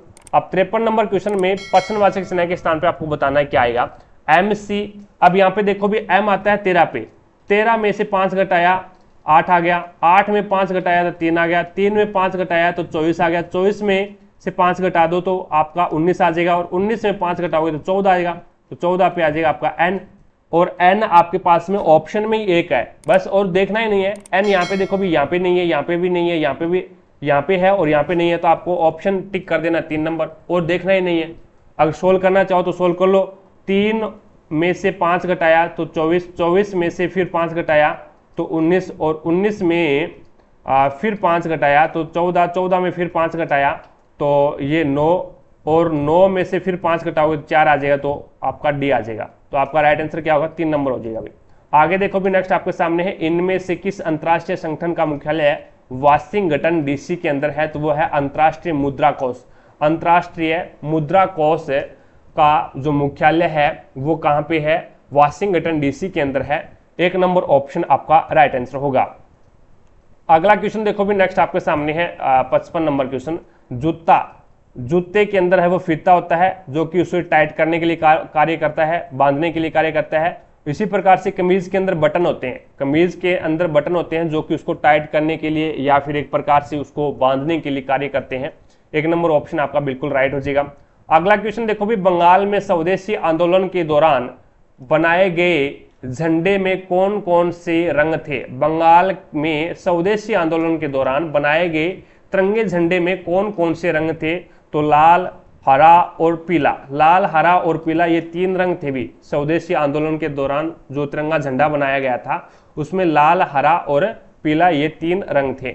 आगे देखो भी, नेक्स्ट आपके सामने है, निम्नलिखित में से कौन सी पुस्तक अमर्त्य सेन द्वारा लिखित नहीं है। तो अमर्त्य सेन ने पुस्तक कौन सी नहीं लिखी, तो poverty of India. Poverty of India है ये अमर्त्य सेन के द्वारा नहीं लिखी गई है। पॉवर्टी एंड फेमिस ये अमर्त्य सेन ने लिखी है। ऑन इकोनॉमिक इनइक्वलिटी ये भी आपके अमर्त्य सेन के द्वारा लिखी गई है। और रिसोर्सेज, वैल्यूज एंड डेवलपमेंट ये भी अमर्त्य सेन के द्वारा लिखी गई है। पॉवर्टी ऑफ इंडिया ये अमर्त्य सेन ने नहीं लिखी है। आगे देखो भी, नेक्स्ट आपके सामने है 58 नंबर क्वेश्चन। 58 नंबर क्वेश्चन में आपको समांतर माध्य ज्ञात करना है। तो समांतर माध्य ज्ञात करने के लिए राशियों का योग बटा राशियों की संख्या लगा दो भी। तो राशियों का योग कर लो, 6 3 9, 9 और 3 12, 12 और 7 19, 19 और 5 19 और 5 24, 24 और 9, 24 और 9 आपका हो जाएगा 33, 33 और 4, 33 और 4 कितने हो जाएंगे भी, 37। तो यहाँ पे आ जाएगा 7 3, और उसके बाद में 3 और 5 8, 8 और 5 8 और 5 13, 13 और 4 17, 17 और 5 कितने हो जाएंगे भी, 17 और 5 22, 22 और 5 27, 27 और 4 31, 31 और 3 कितने हो जाएंगे भी, 31 और 3 34, 34 और 3 37, 37 और 3 40, 40 और 3 43। तो यहाँ पे आ जाएगा आपका 43। अब देखो भी, राशियों का योग तो आ गया, अब राशियों की संख्या कितनी है, 1 2 3 4 5 6 7 8 9 और 10। तो राशियों की संख्या कितनी है, 10। तो समांतर माध्य बराबर क्या होता है, राशियों का योग बटा राशियों की संख्या। तो 1 के बाद में पॉइंट लगा दो तो ये हो जाएगा 43.7, जो कि आपका राइट आंसर होगा 4 नंबर ऑप्शन। आगे देखो भी, नेक्स्ट आपके सामने है, किस मूलधन पर 10% वार्षिक ब्याज की दर पर दूसरे वर्ष का चक्रवर्ती ब्याज 154 रुपए प्राप्त होता है, तो मूलधन ज्ञात करो। अब यहाँ पे आपको राशि मान लेनी है, कोई भी राशि मान लो, और मैं आपको सजेशन दूंगा भी जो आपका एक प्रकार से दर है उस दर को पहले तो आप कन्वर्ट करो फ्रैक्शन के अंदर। 1/10 आ गया। अब जो नीचे जो संख्या आ रही है ना, उस संख्या का अगर अब यहाँ पे समय 2 वर्ष है तो इसका स्क्वायर मान लो, और अगर समय 3 वर्ष है तो इसका क्यूब मान लो, अगर समय 4 वर्ष है तो इसका जो पावर है वो 4 मान लो। तो यहाँ पे मैं इसका स्क्वायर है यानी समय 2 वर्ष का है, तो यहाँ से मैं 10 का जो स्क्वायर है वो मान लेता हूँ, यानी 100 मैंने क्या मान लिया, इसका मूलधन मान लिया। अब देखो भी, पहले साल के लिए और ये दूसरे साल के लिए, तो इसमें 1/10 लगेगा भी, 1/10, और यहाँ पे भी 1/10। तो ये आपका कितना आ जाएगा, 10 रुपये, और ये भी 10 रुपये आएगा। अब चक्रवर्ती ब्याज में ब्याज के ऊपर भी ब्याज लगता है, तो यहाँ पे भी कितना लगेगा, 1/10 लगेगा। तो इसमें क्या आ जाएगा, 10 का 1/10 1 होता है। अब इसने बोला भी दूसरे वर्ष का चक्रवर्ती ब्याज 154 रुपये है, और हमारे अनुसार दूसरे साल का चक्रवर्ती ब्याज कितना है, 11 रुपये। 10 और 11, तो 11 बराबर 154 रुपये। तो 1 बराबर में क्या आ जाएगा, 11 एकम 11, 11 एकम 11 बच गया 4, 44, 11 चौके 44, तो यहाँ पे 1 का मान 14 आ गया। आपको मान किसका चाहिए? 100 का, क्योंकि आपको तो प्रिंसिपल ज्ञात करना है, तो 100 का करोगे तो 100 से मल्टीप्लाई करवा दोगे, तो 1400 आपका क्या आ जाएगा? मूलधन यानी प्रिंसिपल आ जाएगा, जो कि 1 नंबर ऑप्शन आपका बिल्कुल राइट हो जाएगा। अगला क्वेश्चन देखो भी नेक्स्ट आपके सामने है, 3000 का 2/3 भाग 1500 के 2/5 भाग से कितना अधिक है? तो पहले 3000 से 3 से कैंसिल करो, 3 एकम 3 और ये 1000 बार, तो ये कितना आ जाएगा भाई? 2000 आ जाएगा। इसी प्रकार से 5 से कैंसिल करो, 5 एकम 5 और 5 तिया 15 यानी 300 आ गया। 300 को 2 से गुणा करोगे तो ये आ जाएगा आपके पास में 600। आप देख लो भी, यानी 3000 का 2/3 भाग 2000 आता है, 1500 का 2/5 भाग है वो 600 आता है। कितना अधिक है? तो ये 1400 अधिक है। तो आपका राइट आंसर क्या होगा? 2 नंबर ऑप्शन। आगे देखो भी नेक्स्ट आपके सामने है 61 नंबर क्वेश्चन। अब इसके अंदर है वो ओ है वो 15 पे आता है और ये लिख रहा है भी 18, और ये 18 इस प्रकार से नहीं लिख रहा। ये देखो भी इसको उल्टा लिख रहा है, यानी एस आता है 19 पे और ए घटा के लिख दिया 18, यू आता है 20 पे, ए घटा के लिख दिया 21, यू आता है 21 पे, यानी इसमें OLYMPUS है और इसको ये लिख रहा है 18, 20, 15, 12, 24, 11, 14 इस प्रकार से लिख रहा है। एस आता है 19 पे, ए घटा दो 18, यू आता है 21 पे, ए घटा दो 20, पी आता है 16 पे, ए घटा दो 15, एम आता है 13 पे, ए घटा दो 12, वाई आता है 25 पे, ए घटा दो 24, एल आता है 12 पे, ए घटा दो 11 और ओ आता है 15 पे, ए घटा दो 14। इस प्रकार से लिखा है। तो मीटिंग को देखो भी क्या लिखेगा, तो यहां से उल्टा लिखेगा। तो जी आता है 7 पे, ए घटा दो 6, एन आता है 14 पे, ए घटा दो 13 और आई आता है 9 पे, ए घटा दो 8, टी आता है 20 पे, ए घटा दो 19, ई आता है 5 पे, ए घटा दो 6, ए घटा दो 4, इसी प्रकार से 4 और एम आता है, एम कितने पे आएगा? 13 पे, ए घटाओगे तो 12, यहाँ पे आ जाएगा 12। तो आपका राइट आंसर क्या होगा? 3 नंबर ऑप्शन आपका बिल्कुल राइट हो जाएगा। अगला क्वेश्चन देखो, प्रसिद्ध तमिल महाकाव्य चिल्पाधिकारम, प्रसिद्ध तमिल महाकाव्य है कौन सा? चिल्पाधिकारम किसकी करती थी? तो ये इल्गो अडिगल की रचना है, यानी 4 नंबर ऑप्शन आपका बिल्कुल राइट हो जाएगा। चीजें समझ पाए क्या भी? इल्गो अडिगल एक महाकाव्य है, ये किसके द्वारा लिखा गया है? तो ये चिल्पाधिकारम एक महाकाव्य है, ये किसके द्वारा लिखा गया है? तो ये इल्गो अडिगल के द्वारा लिखा गया है। आगे देखो भी नेक्स्ट आपके सामने है 63 नंबर क्वेश्चन। अब 63 नंबर क्वेश्चन में आपको 8 और 4 के स्थानीय मानों का अंतर देखना है। स्थानीय मान का अंतर देखना है तो पहले देखो भी 4 का स्थानीय मान कितना है? 400। 4 का स्थानीय मान यानी 4 यहाँ पे आता है, तो 2 अक्षरों के बाद में आता है, इसका मतलब क्या है? 2 जीरो लगानी पड़ेगी 400। और 8 का स्थानीय मान यानी 1, 2, 3 और 4 अक्षरों के बाद में आता है, तो इसका मतलब क्या है? 4 जीरो लगा दो और इसमें आप क्या कर दो? अंतर देख लो भी। अंतर देखोगे तो 2 जीरो का 2 जीरो आ जाएगा, 10 में से 4 गया 6 और 9 और यहाँ पे आ जाएगा 796, 796 00, तो यानी 3 नंबर ऑप्शन आपका राइट आंसर होगा। आगे देखो भी नेक्स्ट आपके सामने है 64 नंबर क्वेश्चन। भारतीय अर्थव्यवस्था में इनमें से किस क्षेत्र को सेवा क्षेत्र के रूप में जाना जाता है? अभी अपन बात करके आए हैं, अभी दो लगभग सेम टू सेम क्वेश्चन आ गए इस अर्थशास्त्र के। तो तृतीय क्षेत्र को सेवा क्षेत्र बोला जाता है, प्राथमिक क्षेत्र को यहाँ पे कृषि क्षेत्र या कृषि क्षेत्र आता है, कृषि क्षेत्र बोला जाता है, और द्वितीयक क्षेत्र को औद्योगिक क्षेत्र बोला जाता है, जिसमें आपका औद्योगिक क्षेत्र आ जाते हैं और परिवहन क्षेत्र है इसी में आता है आपका। ठीक है, आगे देखो भी नेक्स्ट आपके सामने है विटामिन सी की कमी से सकरवी रोग हो जाता है। विटामिन सी की कमी से सकरवी रोग हो जाता है, 2 नंबर ऑप्शन आपका राइट आंसर होगा। विटामिन सी एस्कार्बिक एसिड बोलते हैं, एसिटिक अम्ल बोलते हैं विटामिन सी को, CH3COOH, ये आपका क्या होता है? एसिटिक अम्ल होता है भी। एसिटिक अम्ल बोल दो या फिर एस्कार्बिक एसिड बोल दो, बात एक ही है, कोई दिक्कत नहीं है। ठीक है, आगे देखो भी बेरी रोग है ना, वो विटामिन बी की कमी से होता है भी। दृष्टिहीनता रोग है वो विटामिन ए की कमी से होता है, और दृष्टिहीनता यानी जो देखा नहीं जाता, रोतुंदी रोग हो जाता है जिसकी कमी से, विटामिन ए की कमी से। ठीक है, और गंटमाला रोग है, ये एक प्रकार से आयोडीन की कमी से होता है भी। आगे देखो भी नेक्स्ट आपके सामने है 66 नंबर क्वेश्चन। इनमें से किस राज्य में हेमेटाइट के सर्वाधिक भंडार मौजूद है? तो हेमेटाइट के सबसे ज्यादा जो भंडार है वो आपके ओडिशा के अंदर है भी। 1 नंबर ऑप्शन है वो आपका राइट आंसर हो जाएगा भी। ठीक है, थोड़ा सा बाहर का नॉइज आ रहा होगा भी, साउंड आ रहा होगा, क्योंकि बाहर बरसात, रात की बरसात चल रही है और सुबह हो चुकी है 10:04 पे मैं आपके लिए ये वीडियो बना रहा हूँ।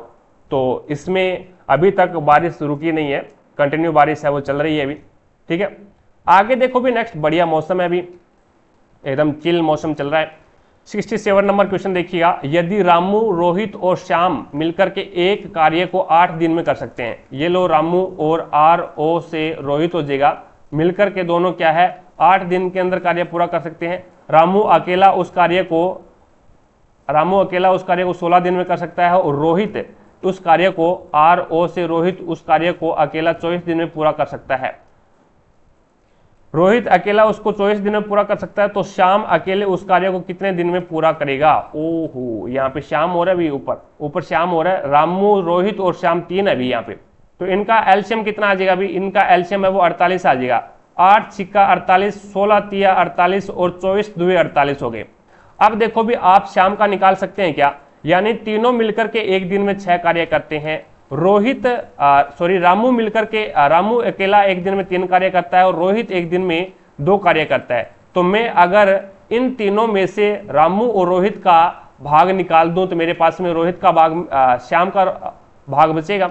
तो यहाँ पे श्याम है वो एक दिन के अंदर फिर कितना काम करेगा, एक ही काम करेगा, यानी रोहित और रामू दोनों मिलकर के एक दिन में 5 कार्य करते हैं, तीनों मिलकर के एक दिन में 6 कार्य करते हैं। तो इसका मतलब है वो श्याम है वो एक दिन में एक ही कार्य करता है।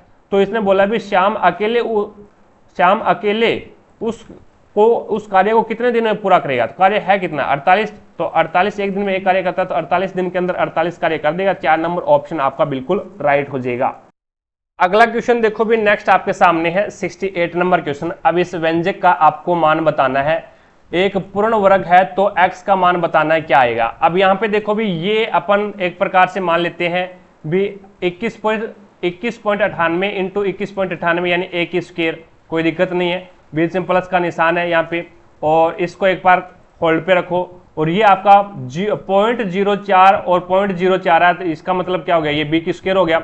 तो यहाँ पे आपका बना क्या बन गया, ये फॉर्मूला बनेगा a प्लस में b और इसका होल स्क्वायर के रूप में ये फॉर्मूला बनेगा यहाँ पे a का स्क्वायर प्लस में b का स्क्वायर प्लस में 2ab। अब आप बोलोगे सर आपको कैसे पता लगा, आप क्वेश्चन ढेर सारे क्वेश्चन करोगे ना तो आपको भी पता लग जाएगा, ठीक है। थोड़ा सा दिमाग लगाना पड़ेगा, अभी थोड़ा सा दिमाग को एडवांस रखना पड़ेगा अगर आपको अपने फ्रेंड्स को पीछे छोड़ना है तो, ठीक है। अब यहाँ पे देखो भी ये a का स्क्वायर हो गया और ये आपका b का स्क्वायर हो गया। अब ये आपका जो बनता है ना, ये बनता है 2ab। अब यहाँ पे आपका a का मान तो 21.98 आ गया, कोई दिक्कत नहीं है। अब x की जगह मान क्या आएगा, x की जगह मान है वो 2 इंटू बी आएगा फिर, यानी आपको पता है b 2ab होता है, 2ab होता है, तो 2ab का मतलब a तो आपके पास में आ गया, अब 2 भी गुणा में आएगा और b आपके पास में कितना है 0.04 है, तो इसको 2 से गुणा कर दो, तो यहाँ पे x का मान क्या आ जाएगा 2 चौके 8 0 यानी 0.08 आ जाएगा। तो आपका राइट आंसर क्या होगा, 1 नंबर ऑप्शन बिल्कुल राइट हो जाएगा। आगे देखो भी नेक्स्ट आपके सामने है, इस्पात को कठोरीकृत करने के लिए किस रासायनिक तत्वों की आवश्यकता होती है। इस्पात को कठोरीकृत करने के लिए किस रासायनिक की तत्वों की आवश्यकता होती है, ये आपको बताना है। इस्पात को कठोर करने के लिए कौन सा रसायन आवश्यक होता है, तो मैग्नीज रसायन है वो आवश्यक होता है। 2 नंबर ऑप्शन है वो आपका राइट आंसर होगा, जो कि इस्पात यानी जो लोहा होता है उसको कठोर बनाता है भी, ठीक है, मैग्नीज होता है। आगे देखो भी अगला क्वेश्चन है, Tata iron and steel company, ये क्वेश्चन है वो ग्रुप डी के अंदर भी पूछा गया है, ग्रुप डी के अंदर भी पूछा गया था। Tata iron and steel company का निगमन किस वर्ष हुआ था, तो ये 1907 के अंदर हुआ था, अभी 1907 के अंदर हुआ था। 4 नंबर ऑप्शन आपका बिल्कुल राइट हो जाएगा। 71 नंबर क्वेश्चन है, बाघ संरक्षण हेतु जागरूकता बढ़ाने के लिए वैश्विक बाघ दिवस, मैंने कल वाली क्लास में भी बताया था, तो 29 जुलाई को आपका बाघ दिवस बनाया जाता है, यानी 4 नंबर ऑप्शन है वो आपका बिल्कुल राइट हो जाएगा। अभी बाघ दिवस है वो 29 जुलाई को बनाया जाता है। अगला क्वेश्चन देखो भी नेक्स्ट आपके सामने है 72 नंबर क्वेश्चन। अब यहाँ पे पर्सनवाचक चिन्ह के स्थान पे बताना है क्या आएगा, इसके अंदर देखो भी क्या आएगा, तो यहाँ पे अब इसके अंदर है वो अपन बात करें पहले इनका आपस में गुणा करवा दो, 6 7 42, 42 में से 3 जाएगा तो 39 बचेगा, ठीक है, और 12 3 36, 36 में से 4 जाएगा तो ये तो नहीं बना। तो क्या करें, तो आप ये कर लो भी 7 और 6 को आपस में जोड़ लो, 3 से गुणा करवा दो, 7 और 6 13, 13 3 39। इसी प्रकार से इनको आपस में जोड़ो, 12 और 3 15, 15 चौके 60, और इसको आपस में जोड़ो तो 18 और 6 कितने होते हैं भी, 18 और 6 24 होते हैं, और 24 का 2 के साथ में मल्टीप्लाई करवाओगे 24 2 48 होते हैं, जो कि आपका 1 नंबर ऑप्शन बिल्कुल राइट हो जाएगा। अगला क्वेश्चन देखो भी नेक्स्ट, खालसा सेना के सैन्य कमांडर बंदा सिंह बहादुर में शहीद हुए थे, तो 1716 के अंदर शहीद हुए थे। 3 नंबर ऑप्शन है वो आपका राइट आंसर होगा, जो कि खालसा सेना के सैन्य कमांडर थे भी बंदा सिंह बहादुर, ये 1716 के अंदर शहीद हुए थे। अगला क्वेश्चन देखो भी, अब इसके अंदर है वो आपको मान दे दिया, a plus B plus C का मान दे दिया, a की स्क्वायर प्लस बी की स्क्वायर प्लस सी का मान दे दिया, a plus B A B plus B C plus C का मान आपको ज्ञात करना है। अब यहां से अगर इसमें क्या है, मैं दोनों ओर से क्या करवा दूं, वर्ग करवा दूं, दोनों ओर से वर्ग करवा दूं तो ये बन जाएगा a प्लस बी प्लस में सी, और इसका स्क्वायर करवा दूं और बराबर में 6 का स्क्वायर करवा दूं, तो 6 का स्क्वायर 36 के रूप में आ जाएगा। तो ये ओपन होगा आपका a की स्क्वायर प्लस में b की स्क्वायर प्लस में c की स्क्वायर, और प्लस में 2 यहां से कॉमन ले लो, में कोई दिक्कत नहीं है अभी। इस प्रकार से ये होगा 2ab प्लस में 2bc प्लस में 2ca, इस प्रकार से ये ओपन होगा। तो इसमें से 2 में क्या कर लेता हूं, बाहर कॉमन ले लेता हूं, 2 बाहर कॉमन ले लूंगा, तो ये मेरे पास में बनेगा आपका, ये आपके पास में बन जाएगा, 2 मैंने बाहर कॉमन ले लिया, तो ये बन गया ab प्लस में bc प्लस में ca, ये बन गया। और बराबर में आपके पास में क्या है, 6 की स्क्वायर 36। अब a की स्क्वायर बी की स्क्वायर सी की स्क्वायर आपका मान दे रखा है 2, प्लस में इसका मान है 2, और आपको ये आपको ज्ञात करना है। तो इसको मैं एक प्रकार से x मान लेता हूं, इस पूरे को क्या मान लेता हूं, x मान लेता हूं, तो ये हो जाएगा 2x बराबर में 36। अब ये 2 यहाँ पे क्या है, प्लस में है, दूसरी साइड में जाएगा तो माइनस का हो जाएगा, तो 2x बराबर में 34 हो जाएगा, 36 में से 2 जाएगा 34, तो x बराबर में ये 2 इसके भाग में चला जाएगा, 17 2 34 होते हैं, तो x का मान आपके पास में क्या आ गया, 17x आपने माना क्या है, ab प्लस में bc प्लस में ca माना है। तो यहाँ पे आपका राइट आंसर क्या होगा, 4 नंबर ऑप्शन बिल्कुल राइट हो जाएगा। अगला क्वेश्चन देखो भी नेक्स्ट आपके सामने है, ये रहा क्वेश्चन। अब इसमें ये देखो a की स्क्वायर और माइनस बी की स्क्वायर है, और नीचे क्या है, a माइनस बी है। अब यहाँ पे देखो भी ये बन रहा है, यानी इसको a मान लिया और इसको b मान लिया, बीच में माइनस का निशान है, इसको a स्क्वायर और b स्क्वायर, तो a square minus B square ये ओपन होता है, वो होता है a प्लस बी और a माइनस बी के रूप में, a प्लस बी और a माइनस बी के रूप में, और a माइनस बी आपके पास में क्या नीचे है, तो a माइनस बी से a माइनस बी कैंसिल हो गया, बच गया क्या, a प्लस बी बच गया। तो a प्लस बी यानी 119.5 में आपको ऐड करना है 116.4, ऐड कर दो भी, 4 और 5 9, और 9 और 6 15, और ये हो जाएगा 3 और 235.9, 235.9, यानी 1 नंबर ऑप्शन आपका बिल्कुल राइट हो जाएगा।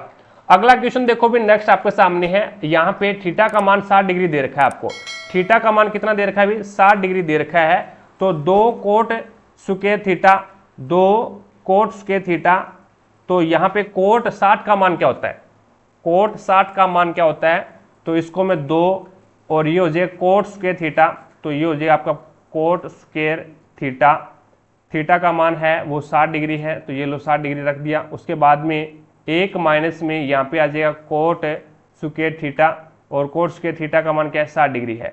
अब यहाँ पे आवर्त आपको पता होना चाहिए, एक लाइन आप देख लो भी, साइन वाला है ना, साइन वाला एक आपको याद रखना पड़ेगा, साइन 0 का मान 0 होता है, फिर 1/2 होता है, फिर 1/√2 होता है, ठीक है, और उसके बाद में √3/2, मैंने तो रट्टा मार रखा है अभी इस चीज का, और उसके बाद में 1 आ गया, यानी ये आपका 0 डिग्री है, ये आपका 30 डिग्री है, ये आपका 45 डिग्री है, और ये आपका 60 डिग्री है, और ये आपका 90 डिग्री है। अब आप कोस का निकालोगे ना, तो कोस का इसका उल्टा होता है, यहां से पकड़ लो, तो ये आ जाएगा 1, फिर आ जाएगा √3/2, कुछ नहीं करना, फिर आ जाएगा 1/√2, और फिर आ जाएगा 1/2, यानी इसका उल्टा लिख रहा हूं, और इसका आ जाएगा 0।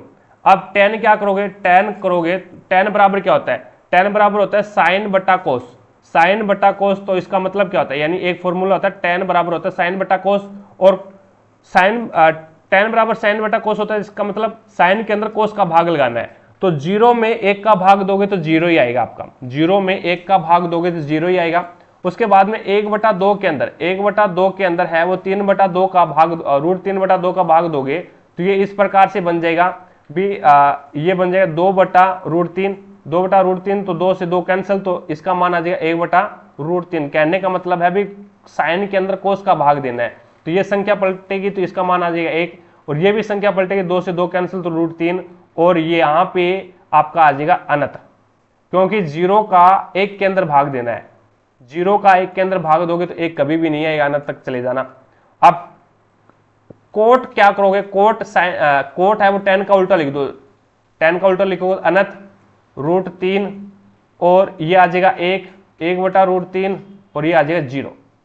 यहीं तक अपने को जरूरत थी, आपको पता होना चाहिए ओनली फॉर एक लाइन पता होना चाहिए ये साइन वाली, बस बाकी आप कर लोगे मुझे पता है। अब देखो भी कोट 60 का मान कितना है, कोट 60 का मान है 1/√3 1/√3 तो 2 और इंटू 1/√3 रख दिया और ये क्या है भी स्क्वायर है तो इसका भी स्क्वायर कर दो और अपॉन में 1 माइनस कोट 60 का मान कितना है भी 1/√3 है तो 1/√3 और इसका क्या है स्क्वायर है तो स्क्वायर कर दो। अब आपको पता है भी 1 का स्क्वायर तो 1 ही होता है, 1 का स्क्वायर तो 1 ही होता है तो √3 का स्क्वायर √3 का स्क्वायर कितना होता है √3 इंटू √3 यानी 3 होता है तो यहाँ पे हो जाएगा 2/3, ये तो हो जाएगा 2/3 और इसको अगर अपन सोल्व करेंगे तो यहाँ पे 3 इसका एलसीएम आ गया, 3 इसका एलसीएम आ जाएगा 3 माइनस 1 आएगा, ये नीचे वाला सोल्व होगा तो ये आ जाएगा 2/3 तो ये भी आपका क्या बनेगा 2/3। अब इसको सोल्व करोगे तो ये संख्या पलट जाएगी तो ये हो जाएगा 2/3 इंटू 3/2 तो 3 से 3 कैंसिल 2 से 2 कैंसिल तो मान आ गया इसका 1। मान कितना आ जाएगा इसका 1 आ जाएगा जो कि 2 नंबर ऑप्शन आपका बिल्कुल राइट हो जाएगा। चीजें समझ पाए क्या, सारणी बनाना भी सीख के साथ साथ में, ठीक है। आगे देखो भी नेक्स्ट आपके सामने है 77 नंबर क्वेश्चन। अब आपको यहाँ पे कथन दे रखा है ABC रेस्टोरेंट में परोसे जाने वाले सभी व्यंजनों में कुछ न कुछ भारतीय मसाले हैं, यानी 3 है रेस्टोरेंट A B और C, इनमें परोसे जाने वाले व्यंजन हैं उनमें कुछ न कुछ भारतीय मसाले होते हैं। इन रेस्टोरेंट में कुछ अमेरिकी और फ्रांसीसी व्यंजन भी परोसे जाते हैं और इन रेस्टोरेंट में कुछ सॉफ्ट ड्रिंक परोसे जाते हैं परंतु कोई भी मिल्क शेक नहीं परोसा जाता, ठीक है। अब देखो भी निष्कर्ष क्या निकाला जा सकता है तो ABC रेस्टोरेंट में परोसे जाने वाले अमेरिकी व्यंजनों में भारतीय व्यंजनों की झलक देखी जा सकती है। बिल्कुल सही बात है क्योंकि मसाले भारतीय है, उसमें भी कुछ ना कुछ जो मसाले हैं वो भारतीय है, तो ये पहला निष्कर्ष सही होगा।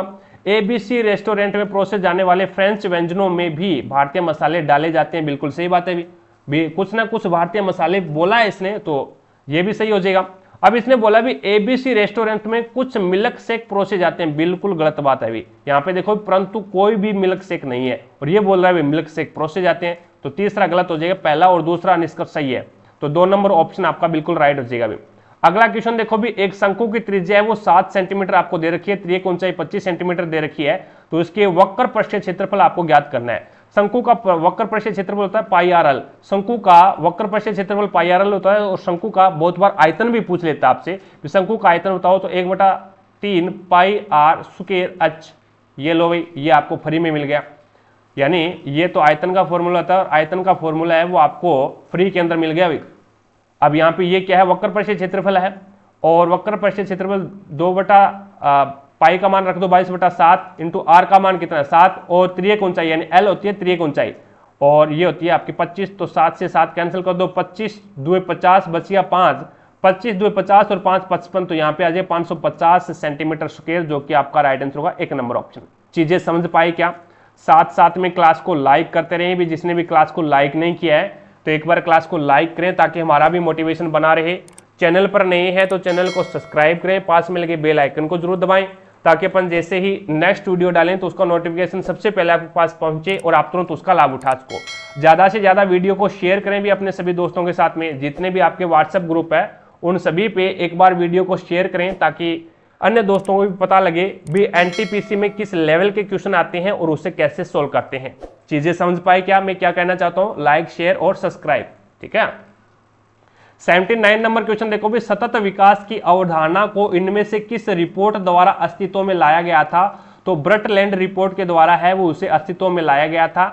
2 नंबर ऑप्शन आपका राइट आंसर होगा, सतत विकास की अवधारणा को ब्रटलैंड रिपोर्ट के द्वारा अस्तित्व में लाया गया। अब उस विकल्प का चयन करना जो अन्य से अलग है। देखो भी V का उल्टा E होता है, V का विपरीत क्या होता है, E होता है, U का उल्टा है वो F होता है। इसको मैंने तो इस प्रकार से याद कर रखा है, फादर अंकल, F से बनता है फादर, U से बनता है अंकल, फादर अंकल। और जयपुर क्वीन होता है भी ये जयपुर, J से जयपुर क्वीन, यानी J का उल्टा Q होता है, न कि K का उल्टा। K का उल्टा तो काला पानी होता है, K का उल्टा P होता है भी। और इसको याद रख रखा है GT रोड, जो कि ग्रांड ट्रक रोड बनाई थी शेरशाह सूरी ने, तो GT रोड, ठीक है। तो G का उल्टा T होता है, काला पानी K का उल्टा P होता है, जयपुर क्वीन J का उल्टा Q होता है, और फादर अंकल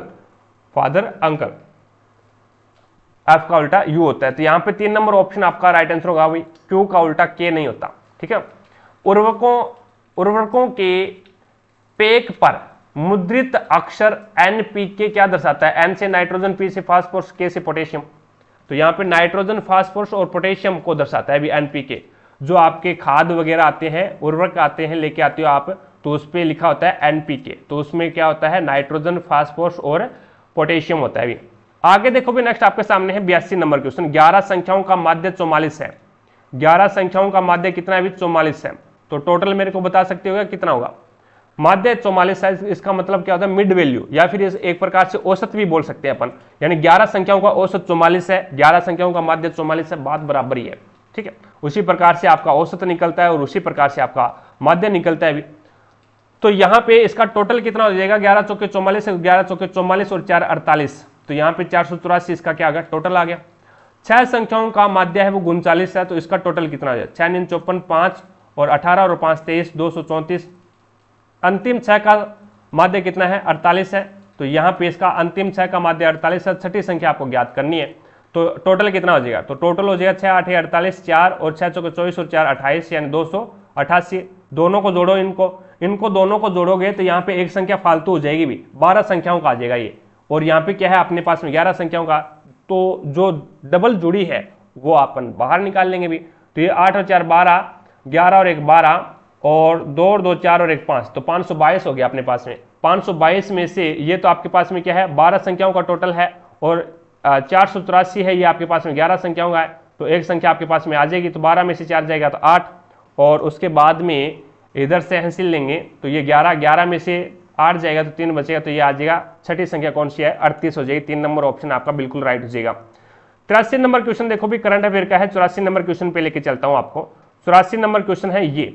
अब इसमें नीचे दिए गए चित्र का अवलोकन करें और समलंब चतुर्भुज PQRS का क्षेत्रफल ज्ञात करो।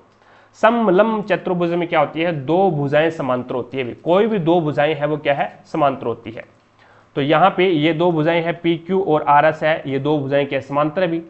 2 भुजाएं समांतर है, तो यहाँ पे एक समकोण त्रिभुज बन रहा है भी। ये देखो यहाँ पे ये एक समकोण त्रिभुज बन रहा है, और यहाँ पे भी अगर अपन देखें तो ये भी एक क्या है? एक प्रकार से अगर इसको इस प्रकार से खींच दें तो ये भी आपके पास में क्या बन जाएगा? समकोण त्रिभुज बन जाएगा। और समकोण त्रिभुज में अब ये क्या है? 9 है आपकी, यहाँ पे क्या है? ये 9 है। तो पाइथागोरस प्रमेय के द्वारा है वो आप निकाल सकते हैं भी। पाइथागोरस प्रमेय के द्वारा है वो, ये एक प्रकार से मैं समकोण त्रिभुज ये लेता हूँ। समकोण त्रिभुज कौन सा? PQR, ये त्रिभुज लेता हूँ। तो इसमें QR की वैल्यू निकालनी है मेरे को, यानी PR इसका क्या आ गया? कर्ण हो गया। तो कर्ण स्क्वायर बराबर क्या होता है? आधार स्क्वायर प्लस लंब स्क्वायर होता है। तो कर्ण स्क्वायर यानी 225 और यानी 15 के स्क्वायर 225, तो 225 बराबर में आधार स्क्वायर यानी x का स्क्वायर प्लस में और 9 का स्क्वायर यानी 81। अब ये इधर जाएगा तो ये माइनस हो जाएगा, तो कितना बचेगा? 144 बराबर में x की स्क्वायर, तो x बराबर कितना आ जाएगा? 12। तो x का मान आपके पास में क्या आ गया? 12 आ गया, यानी इसका मान आपके पास में 12 आ गया। इसका मान 12 आ गया, तो आप है वो इस प्रकार से, अगर मैं यहां से ये कर्ण देखूं तो ये आप ज्ञात कर सकते हैं भी। ये कर्ण देखेंगे तो ये आपके पास में कितना हो जाएगा भी? ये आपके पास में हो जाएगा एक प्रकार से, इसके अंदर है वो आपका 2 समकोण त्रिभुज बन रहे हैं भी, 2 समकोण त्रिभुज बन रहे हैं। या तो आप इस प्रकार से कर लो, कोई दिक्कत नहीं है 2 समकोण के हिसाब से, या फिर आप ये करो भी, यहां से क्या कर लो, मैं डायरेक्ट क्या कर दूं, यहां से एक रेखा खींच दूं इस प्रकार से डॉटेड लाइन। तो यहां पे एक ऊपर क्या बन गया? ये अब एक क्या है? समकोण त्रिभुज बन गया। अभी यहाँ पे ऊपर है वो आपका एक समकोण त्रिभुज बन गया। अब ये 8 है, तो ये इतनी यहां से लेकर के और यहां तक कितनी बचेगी? 8 ही बचेगी। ये 12 अभी आपने निकाली है x मान करके, और तो ये कितनी हो जाएगी 12 हो जाएगी। अब यहाँ से ये एक क्या बन गया, यानी इसको मैं नाम दे दूं t नाम दे दूं, तो ये आपका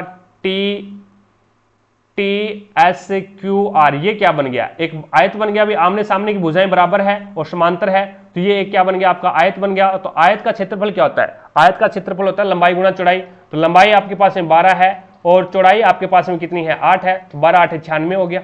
ठीक है, अब ऊपर वाले का ये एक क्या है समकोण त्रिभुज है, ये आपका क्या बन गया एक समकोण त्रिभुज बन गया। कौन सा, तो ये TPS ये जो त्रिभुज है ये आपका समकोण त्रिभुज बन गया। समकोण त्रिभुज का क्षेत्रफल क्या होता है, याद करने का फॉर्मूला होता है 1/2 आधार गुणा ऊंचाई।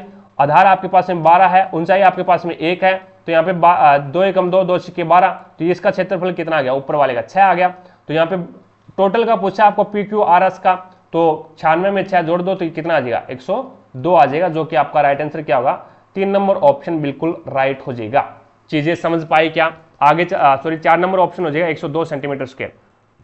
आगे देखो भी नेक्स्ट आपके सामने है, which one among the following is not a land based ballistic missile, यानी कौन है वो लैंड बेस्ड बैलिस्टिक मिसाइल नहीं है। तो इससे पूछा गया है भी भूमि आधारित बैलिस्टिक मिसाइल नहीं है, तो भूमि आधारित बैलिस्टिक मिसाइल नहीं है वो आपका धनुष हो जाएगा। भी धनुष है वो भूमि पर आधारित बैलिस्टिक मिसाइल नहीं है, 1 नंबर ऑप्शन आपका बिल्कुल राइट हो जाएगा। अगला क्वेश्चन देखो भी नेक्स्ट आपके सामने है, इसके अंदर है वो आपको दर्शाया गया है, प्रत्येक श्रम लागत पर हुए व्यय के संगत वर्तखंड के केंद्र कोण का मान आपको ज्ञात करना है भी। तो इसके अंदर है वो प्रत्येक सर्कल है वो आपका क्या होता है 100% के बराबर होता है, 100% के बराबर, और कोण कितने का बनता है 360 डिग्री का, तो 1% के बराबर कितना आ जाएगा, तो 360/100। तो आपको यहाँ पे ज्ञात किसका करना है, तो डायरेक्ट लेबर यानी प्रत्येक श्रम लागत पे डायरेक्ट लेबर कॉस्ट 28% का ज्ञात करना है, तो 28 से गुणा करवा दो भी, 1 0 से 1 0 कैंसिल कर दो, और फिर 28 का 36 के साथ में गुणा करवा दो, 28 का 36 के साथ में गुणा करवाओगे तो 36 × 28, तो 8 छिका 48 4, और 8 तिया 24 और 4 28, और उसके बाद में ये आ जाएगा 288, 8 छिका 48 4, और 8 तिया 24 और 4 28 288, और 6 2 12, 2 तिया 6 और 1 7, तो उसके बाद में ये आ जाएगा 8 10 7 और 3 10, तो यहाँ पे आ जाएगा 1008 आ जाएगा, यानी 1008 और नीचे क्या 10 है, तो 1 के बाद में पॉइंट, तो ये आ जाएगा कितना 100.8 डिग्री आ जाएगा। 100.8 डिग्री का कोण ये बना रहा है, तो यहाँ पे 2 नंबर ऑप्शन आपका राइट आंसर होगा। अगला क्वेश्चन देखो भी नेक्स्ट आपके सामने है 87 नंबर क्वेश्चन। 87 नंबर क्वेश्चन में आपको पूछा गया है भी वर्ष 3 से 4 के दौरान x के औसत उत्पादन और उसी अवधि में y शाखा y के औसत उत्पादन का अनुपात कितना है, ये आपको बताना है। तो 3 से 5 यानी यहां से लेकर के और यहां तक देखना है भी x कौन सा है, ये हरा रंग है वो x का है 35 55 और 50, टोटल जोड़ो भी कितना होता है यहाँ 50 और 55 105, 105 और 35 140 होते हैं, और 140 में 3 का भाग लगा दो, तो ये इसका क्या आ गया औसत आ गया।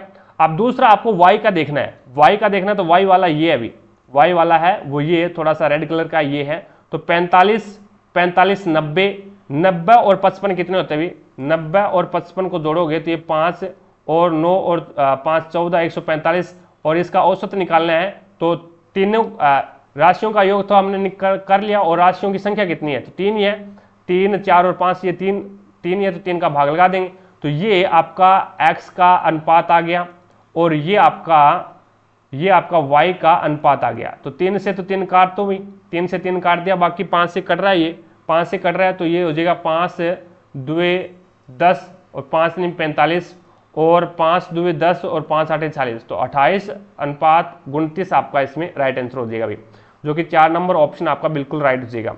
अगला क्वेश्चन देखो भी नेक्स्ट आपके सामने है 88 नंबर क्वेश्चन। अब 88 नंबर क्वेश्चन में आपको बोला क्या गया है भी सभी वर्षों के दौरान किस राज्य से साक्षात्कार में शामिल होने वाले अभ्यर्थियों की औसत संख्या उत्तर प्रदेश की तुलना में अधिक है। अब उत्तर प्रदेश का पहले तो आपको उत्तर प्रदेश है इसका औसत निकालना पड़ेगा, और फिर उत्तर प्रदेश के बाद में इन सभी का बिहार का, मध्य प्रदेश का, पंजाब का और केरल का औसत निकाल के देखना है। तो उत्तर प्रदेश से अधिक किसका आएगा, उत्तर प्रदेश से अधिक किसका आएगा, वही आपका राइट आंसर होगा।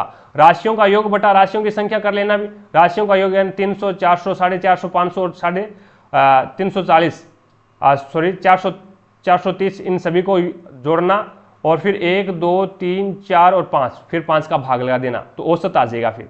ठीक है, तो यहाँ पे यही पूछा भी सभी वर्षों के दौरान किस राज्य के साक्षात्कार में शामिल होने वाले अभ्यर्थियों की औसत संख्या है वो उत्तर प्रदेश की तुलना में क्या है, अधिक है। तो इसमें क्या करना है, सभी को योग करके सभी का और फिर औसत निकाल करके देखना भी उत्तर प्रदेश से ज़्यादा कौन आएगा, तो बिहार आएगा, इसमें देख लेना आप। आगे देखो भी नेक्स्ट आपके सामने है 89 नंबर क्वेश्चन। 89 नंबर क्वेश्चन में आपको पूछा गया है भी यदि उस वर्ष के दौरान आयत पर 10 करोड़ की राशि व्यय की गई हो तो उस वर्ष जैव रसायनों और आभूषणों पर कुल मिलाकर कितनी राशि व्यय की गई थी। तो उस वर्ष के दौरान 10 करोड़ की राशि व्यय की गई थी, तो इसका मतलब क्या हो गया भी 360 डिग्री है, 360 डिग्री बराबर में 10 करोड़ की राशि है। अब उस वर्ष जैव रसायन और आभूषणों पर कुल मिलाकर कितनी राशि व्यय की गई थी, तो 1 डिग्री बराबर कितना आ जाएगा, तो 1 डिग्री बराबर हो जाएगा 10 करोड़ अपॉन में 360। तो यहाँ पे एक तो हो जाएगा जैव रसायन, तो जैव रसायन का ऑप्शन 42% है, 42 डिग्री है, और आभूषण का आ जाएगा 48। तो 42 और 48 को आपस में जोड़ोगे तो 8 और 2 10 और 4 4 8 1 9 यानी 90 आ जाएगा। तो आपको 1 डिग्री का मान 10 बटा 360 है, तो 90 डिग्री का मान कितना हो जाएगा, तो 90 से गुणा करवा दो भी, 0 से 0 कैंसिल, 9 एकम 9, 9 चौका 36, तो ये आ जाएगा 10.4। 10.4 को मैं क्या लिखूंगा, तो 5 बटा 2 लिखूंगा, 5 बटा 2 में 5 में 2 का भाग दूंगा तो 2 2 4 बचेगा कितना, 1 2 5 10, तो 2.5 करोड़ आ जाएगा भाई, 2.5 करोड़ यानी 3 नंबर ऑप्शन आपका राइट आंसर होगा। आगे देखो भी नेक्स्ट 90 नंबर क्वेश्चन आपके सामने है। निम्नलिखित में से कौन सा विकल्प अंग्रेजी वर्णमाला में बाएं से 15वें अक्षर के दाईं और 8वां अक्षर कौन सा होगा। तो बाएं से 15वां अक्षर कौन सा होता है भी अंग्रेजी वर्णमाला में, यानी ए से शुरू हो रहा है तो बाएं से, बायां ए ही है, ए से शुरू हो रहा है तो बाएं से 15वां यानी बाएं से 15वां ओ ही होता है, और उसके दाईं और 8वां यानी उसके दाईं और 8वां, तो 15 और 8 23 होते हैं, 15 और 8 कितने होते हैं 23, तो 23 ही देख लो भी, 23 के ऊपर कौन आएगा, डब्लू आएगा, जो कि आपका राइट आंसर क्या होगा, 2 नंबर ऑप्शन हो जाएगा भी। आगे देखो भी नेक्स्ट आपके सामने है इस आकृति की विपरीत फलक कौन सा होगा। तो इस आकृति के विपरीत फलक है वो आपका त्रिभुज और सर्कल से त्रिभुज और सर्कल काट दिया, तो इस आकृति के विपरीत फिर कौन होगा, आपका आयत होगा, जो कि आपका राइट आंसर होगा 3 नंबर ऑप्शन। आगे देखो भी नेक्स्ट आपके सामने है अगला क्वेश्चन। अब इसके अंदर है वो आपको कथन दे रखे हैं और उसके हिसाब से कौन सा निष्कर्ष नहीं हो सकता है वो आपको बताना है, कौन सा निष्कर्ष नहीं हो सकता। तो इसमें देखो भी सभी मसाले अलमारी है, सारे के सारे एम से मसाला है वो किस में आ जाएगा, ए से अलमारी में आ जाएगा, सारे के सारे मसाले हैं वो अलमारी है, और सभी अलमारी है वो पंखे है, तो सारे के सारे जो आपकी अलमारी है वो किस में आ जाएगी, पंखे में आ जाएगी, और सभी दरवाजे है वो अलमारी है, तो सारे के सारे जो आपके दरवाजे हैं डी से दरवाजे वो सारे के सारे किस में आ जाएंगे, अलमारी में आ जाएंगे। अब देखो भी कुछ अलमारी दरवाजे हैं क्या, तो निष्कर्ष है कुछ अलमारी दरवाजे हैं क्या, तो कुछ जो आपकी अलमारी है वो दरवाजे है क्या, तो कुछ अलमारी दरवाजे हो सकते हैं भी, ये देखो भी, यानी दरवाजा है वो कुछ अलमारियों को कट कर रहा है भी, या देखो सारे के सारे अलमारी तो दरवाजे नहीं हो सकते, लेकिन कुछ अलमारी दरवाजा हो सकता है, बिल्कुल सही बात है। सभी पंखे मसाले हैं क्या, सारे के सारे जो पंखे हैं एफ से फैन है वो मसाले हो सकते हैं क्या, कभी नहीं हो सकते, गलत बात है ये। और कुछ पंखे दरवाजे हैं क्या, तो कुछ जो आपके पंखे हैं वो दरवाजे हैं क्या, बिल्कुल सही बात है भी, कुछ पंखों को दरवाजा वाला कवर कर रहा है।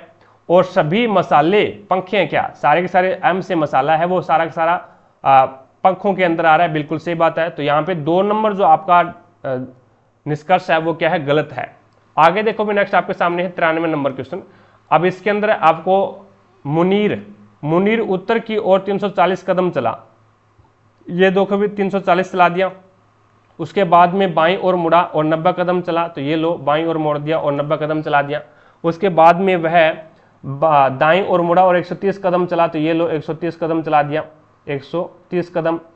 और फिर वह अपने दाएं मुड़कर 90 कदम चला। दाएं ओर मुड़कर, दाएं ओर मुड़ेगा तो कहाँ पे और कहाँ मुड़ेगा, दाएं ओर मुड़ेगा 90 कदम चलेगा तो इसके एकदम सीध में आ जाएगा यहाँ पे 90 कदम। और यहाँ से वह अपने दाएं मुड़ा और 240 कदम चला, तो दाएं मुड़ेगा 240 तो 130 तो ये हो गया, अभी 130 ये हो गया, ये मान लो यहाँ तक आ गया, यानी 240 आ गया। अब 340 तो ये है और 130 ये है, तो टोटल देखोगे तो कितना हो जाएगा ये 470, यानी टोटल लेंथ, यानी यहाँ से लेकर के और यहाँ तक ये लेंथ है वो आपकी 130 है। ठीक है, 130 ये 340 ये तो 470 होगी, और इसमें से ये क्या है 240 चल के आया है, 240 चल के आया है, तो ये हो जाएगा 0 3 और 2, यानी यहाँ से और यहाँ तक ये जो दूरी बची है ये आपकी 230 कदम बच गई। अब इसने बोला है भी मुनीर अपने प्रारंभिक बिंदु से, प्रारंभिक बिंदु तो ये है, प्रारंभिक बिंदु से कितनी दूरी और किस दिशा में है, तो प्रारंभिक बिंदु से पूछा है तो 230 कदम दूर है और उत्तर की ओर है, तो 1 नंबर ऑप्शन आपका बिल्कुल राइट हो जाएगा।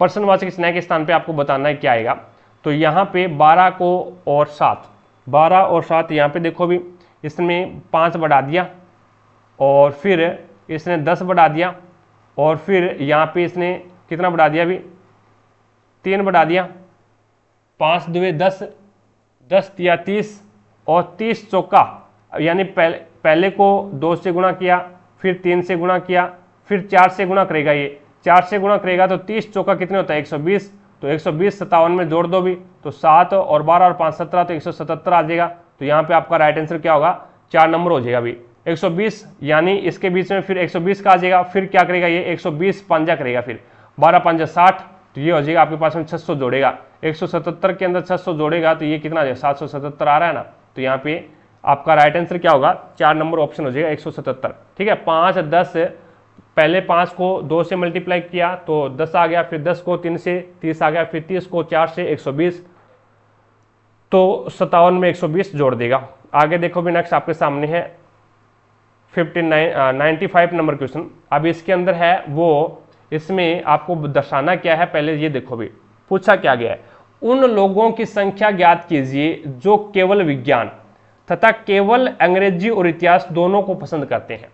तो यहाँ पे वर्त ए है वो किसको दर्शा रहा है, तो वर्त ए उन लोगों को निरूपित करते हैं जो साइंस को निरूपित, साइंस, तो यहाँ पे ये साइंस का आ गया, और बी है वो किसको दर्शाएगा अभी, तो बी उन लोगों को दर्शाता है जो इतिहास, तो ये आपका हिस्ट्री का आ गया, एच से हिस्ट्री, और सी और डी क्रमशः अंग्रेजी और संस्कृत को पसंद करते हैं, तो सी है वो इंग्लिश को पसंद करता है, और आपका डी है वो किसको पसंद करता है, तो संस्कृत को, तो एस एस टी लिख देता हूं इसको भी एक प्रकार से। ठीक है, अब यहाँ पे देखो, अब इसके अंदर है वो केवल विज्ञान को पसंद कितने करते हैं, तो केवल विज्ञान को पसंद है वो 10 ही करते हैं, केवल विज्ञान को पसंद है वो 10 ही करते हैं, तो 10 विज्ञान को हो गया।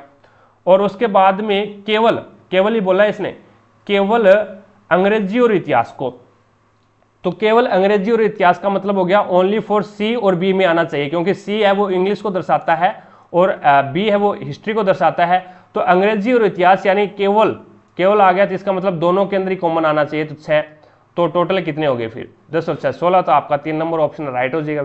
आगे देखो भी नेक्स्ट आपके सामने है पित्तल तांबा और जस्ता, तो पित्तल तांबा और जस्ता यहाँ पे हो जाएगा पिताज, तो आपका ये राइट आंसर हो जाएगा।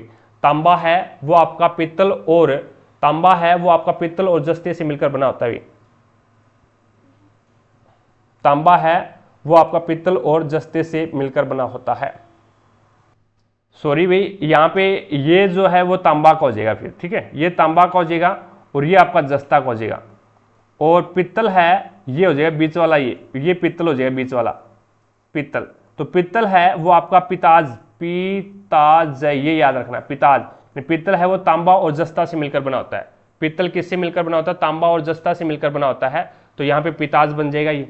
आगे देखो भी नेक्स्ट आपके सामने है अगला क्वेश्चन, अगला क्वेश्चन है, अब इसके अंदर आपको बताना है कौन सा असंगत है, कौन सा क्या है असंगत है, तो यहाँ पे 4 है अभी, और यहाँ पे कितना है 9 है, और यहाँ पे कितना है 1 है, और इसके अंदर बताना है क्या आएगा, कौन सा असंगत है, तो इसके अंदर आपका जो 6 असंगत है, तो इसके अंदर है वो कौन सी जो आकृति है वो असंगत है, कौन सी आकृति है वो असंगत है, तो इसमें 2 नंबर आकृति है ना वो क्या हो जाएगी विषम हो जाएगी एक प्रकार से, यानी 1 का स्क्वायर 1 ही होता है, 3 का स्क्वायर 9 हो गया और ये 2 का स्क्वायर 4 हो गया। एक तो ये इसका रिलेशन हो जाएगा। दूसरा रिलेशन ये हो जाएगा भी इसमें क्या है, दोनों, यानी यहाँ पे ये क्या है, दोनों लाइनों के अंदर सेटिस्फाई है, और यहाँ पे ये क्या है, 3 लाइनों के अंदर सेटिस्फाई है। लेकिन ये x है वो आपका एक प्रकार से यहाँ नहीं आना चाहिए था, यहाँ पे आना चाहिए था, तो ये सेटिस्फाई हो जाता। दूसरा कारण ये भी हो सकता है इसका। ठीक है, तो इसी प्रकार से 2 नंबर आकृति है वो क्या है, एक प्रकार से आधी अधूरी है, तो यहाँ पे 4 नंबर ऑप्शन आपका राइट आंसर होगा। या फिर वर्ग का करना चाहो तो वर्ग का भी हो जाएगा, इसमें 1 का वर्ग 1 ही होता है, 3 का वर्ग 9 होता है, 2 का वर्ग है वो 4 होता है, तो 6 किसी का भी वर्ग नहीं होता। तो इसी प्रकार से फिंगर 2 है वो आपका क्या हो जाएगा, आकृति 2 अलग हो जाएगी। अगला क्वेश्चन देखो भी नेक्स्ट आपके सामने है। अब इसमें 98 नंबर क्वेश्चन देखिएगा। 98 नंबर क्वेश्चन में इसका योग कितना है, 20, 16 और 4 20, इसका भी योग 20 आ रहा है, और 6 ये एफ आता है, 6 पे 6 एक 7, 7 और 13 कितने होते हैं, 20 होते हैं, इसका भी योग 20 आता है। तो 6 और 9, 9 और 6 15 होते हैं, अभी 9 और 6 है वो 15 होते हैं, यानी ये 6 पे आता है, ये 9 पे आता है, ये 1 पे आता है, 9 और 6 15, 15 और 1 16, 16 में कितना जोड़ूंगा कि 20 हो जाए, तो 4 जोड़ूंगा तो 4 पे क्या आ जाएगा, डी। तो आपका राइट आंसर क्या होगा, 1 नंबर ऑप्शन हो जाएगा। अभी आगे देखो भी नेक्स्ट आपके सामने है 99 नंबर क्वेश्चन। अब इसके अंदर वर्ग गिनने हैं कितने, तो वर्ग गिनोगे तो 1 2 3 4 5 6 7 8 9 10 10 11 12 13 और 14 15 16 17 18 19 और 20, तो छोटे तो हो गए 20। ठीक है, अब इसके अंदर देखो भी ये 2 2 का बन जाएगा, ये एक तो ये बन गया 1, दूसरा आपका ये बन जाएगा 2, और तीसरा है वो आपका ये बन जाएगा 3, तो यहाँ पे +3 कर दो। उसके बाद में इसी प्रकार से 3 यहाँ पे बनेंगे भी नीचे, यानी 1, और दूसरा ये बन जाएगा 2, और तीसरा ये बन जाएगा 3, तो 3 ही वर्ग ये बन गए। ठीक है, उसके बाद में दूसरे रंग से अब इसके अंदर देखो भी, अब अपन इसमें अगर ये देखें भी इस प्रकार से,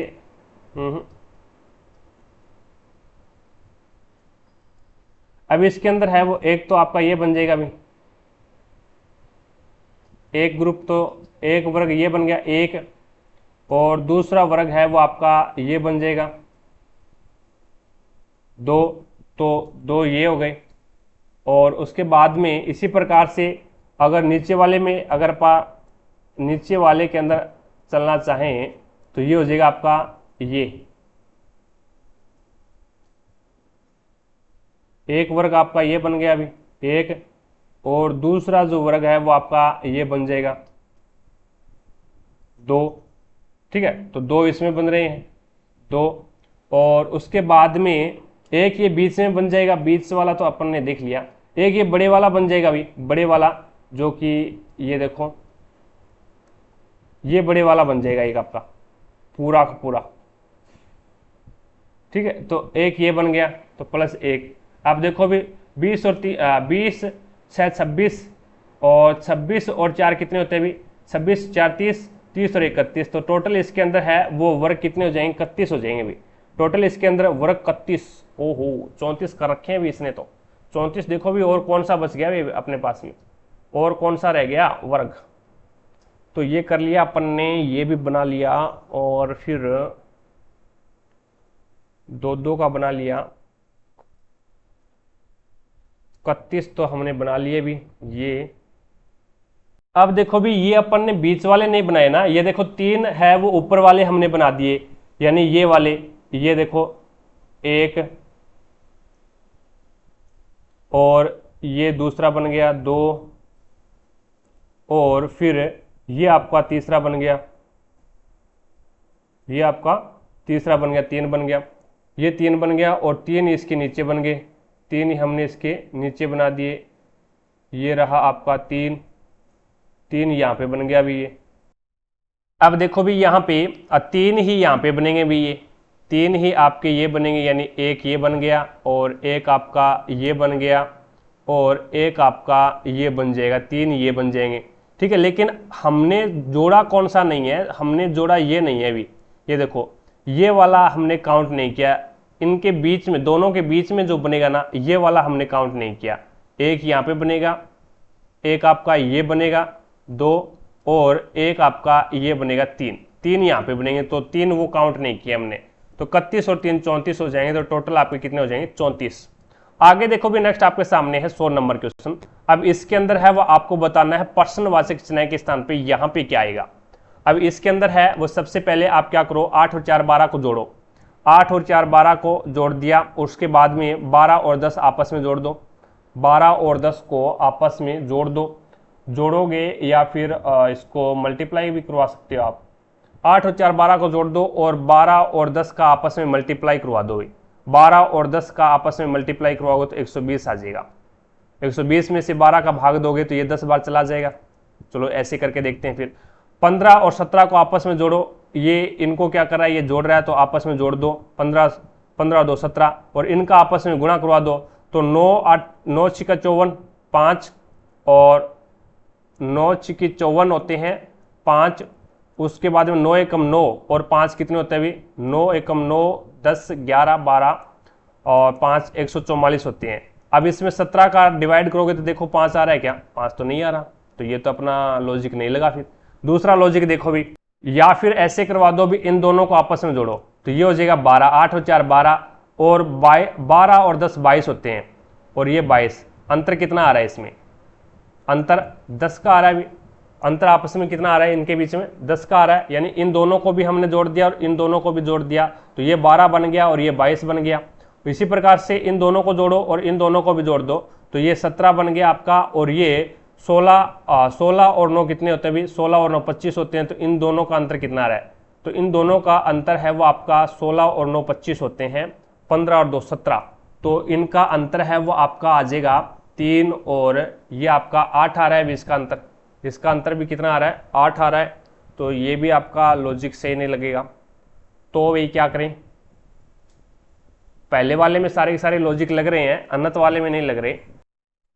अब इसके अंदर है ना ये नियम लगा दो भी, ये नीचे वाली जो संख्याएं है ना, मैं इसको थोड़ा सा रफ कर देता हूं, नीचे वाली संख्या को जोड़ दो और ऊपर वाली संख्या को आप गुणा करके घटा दो।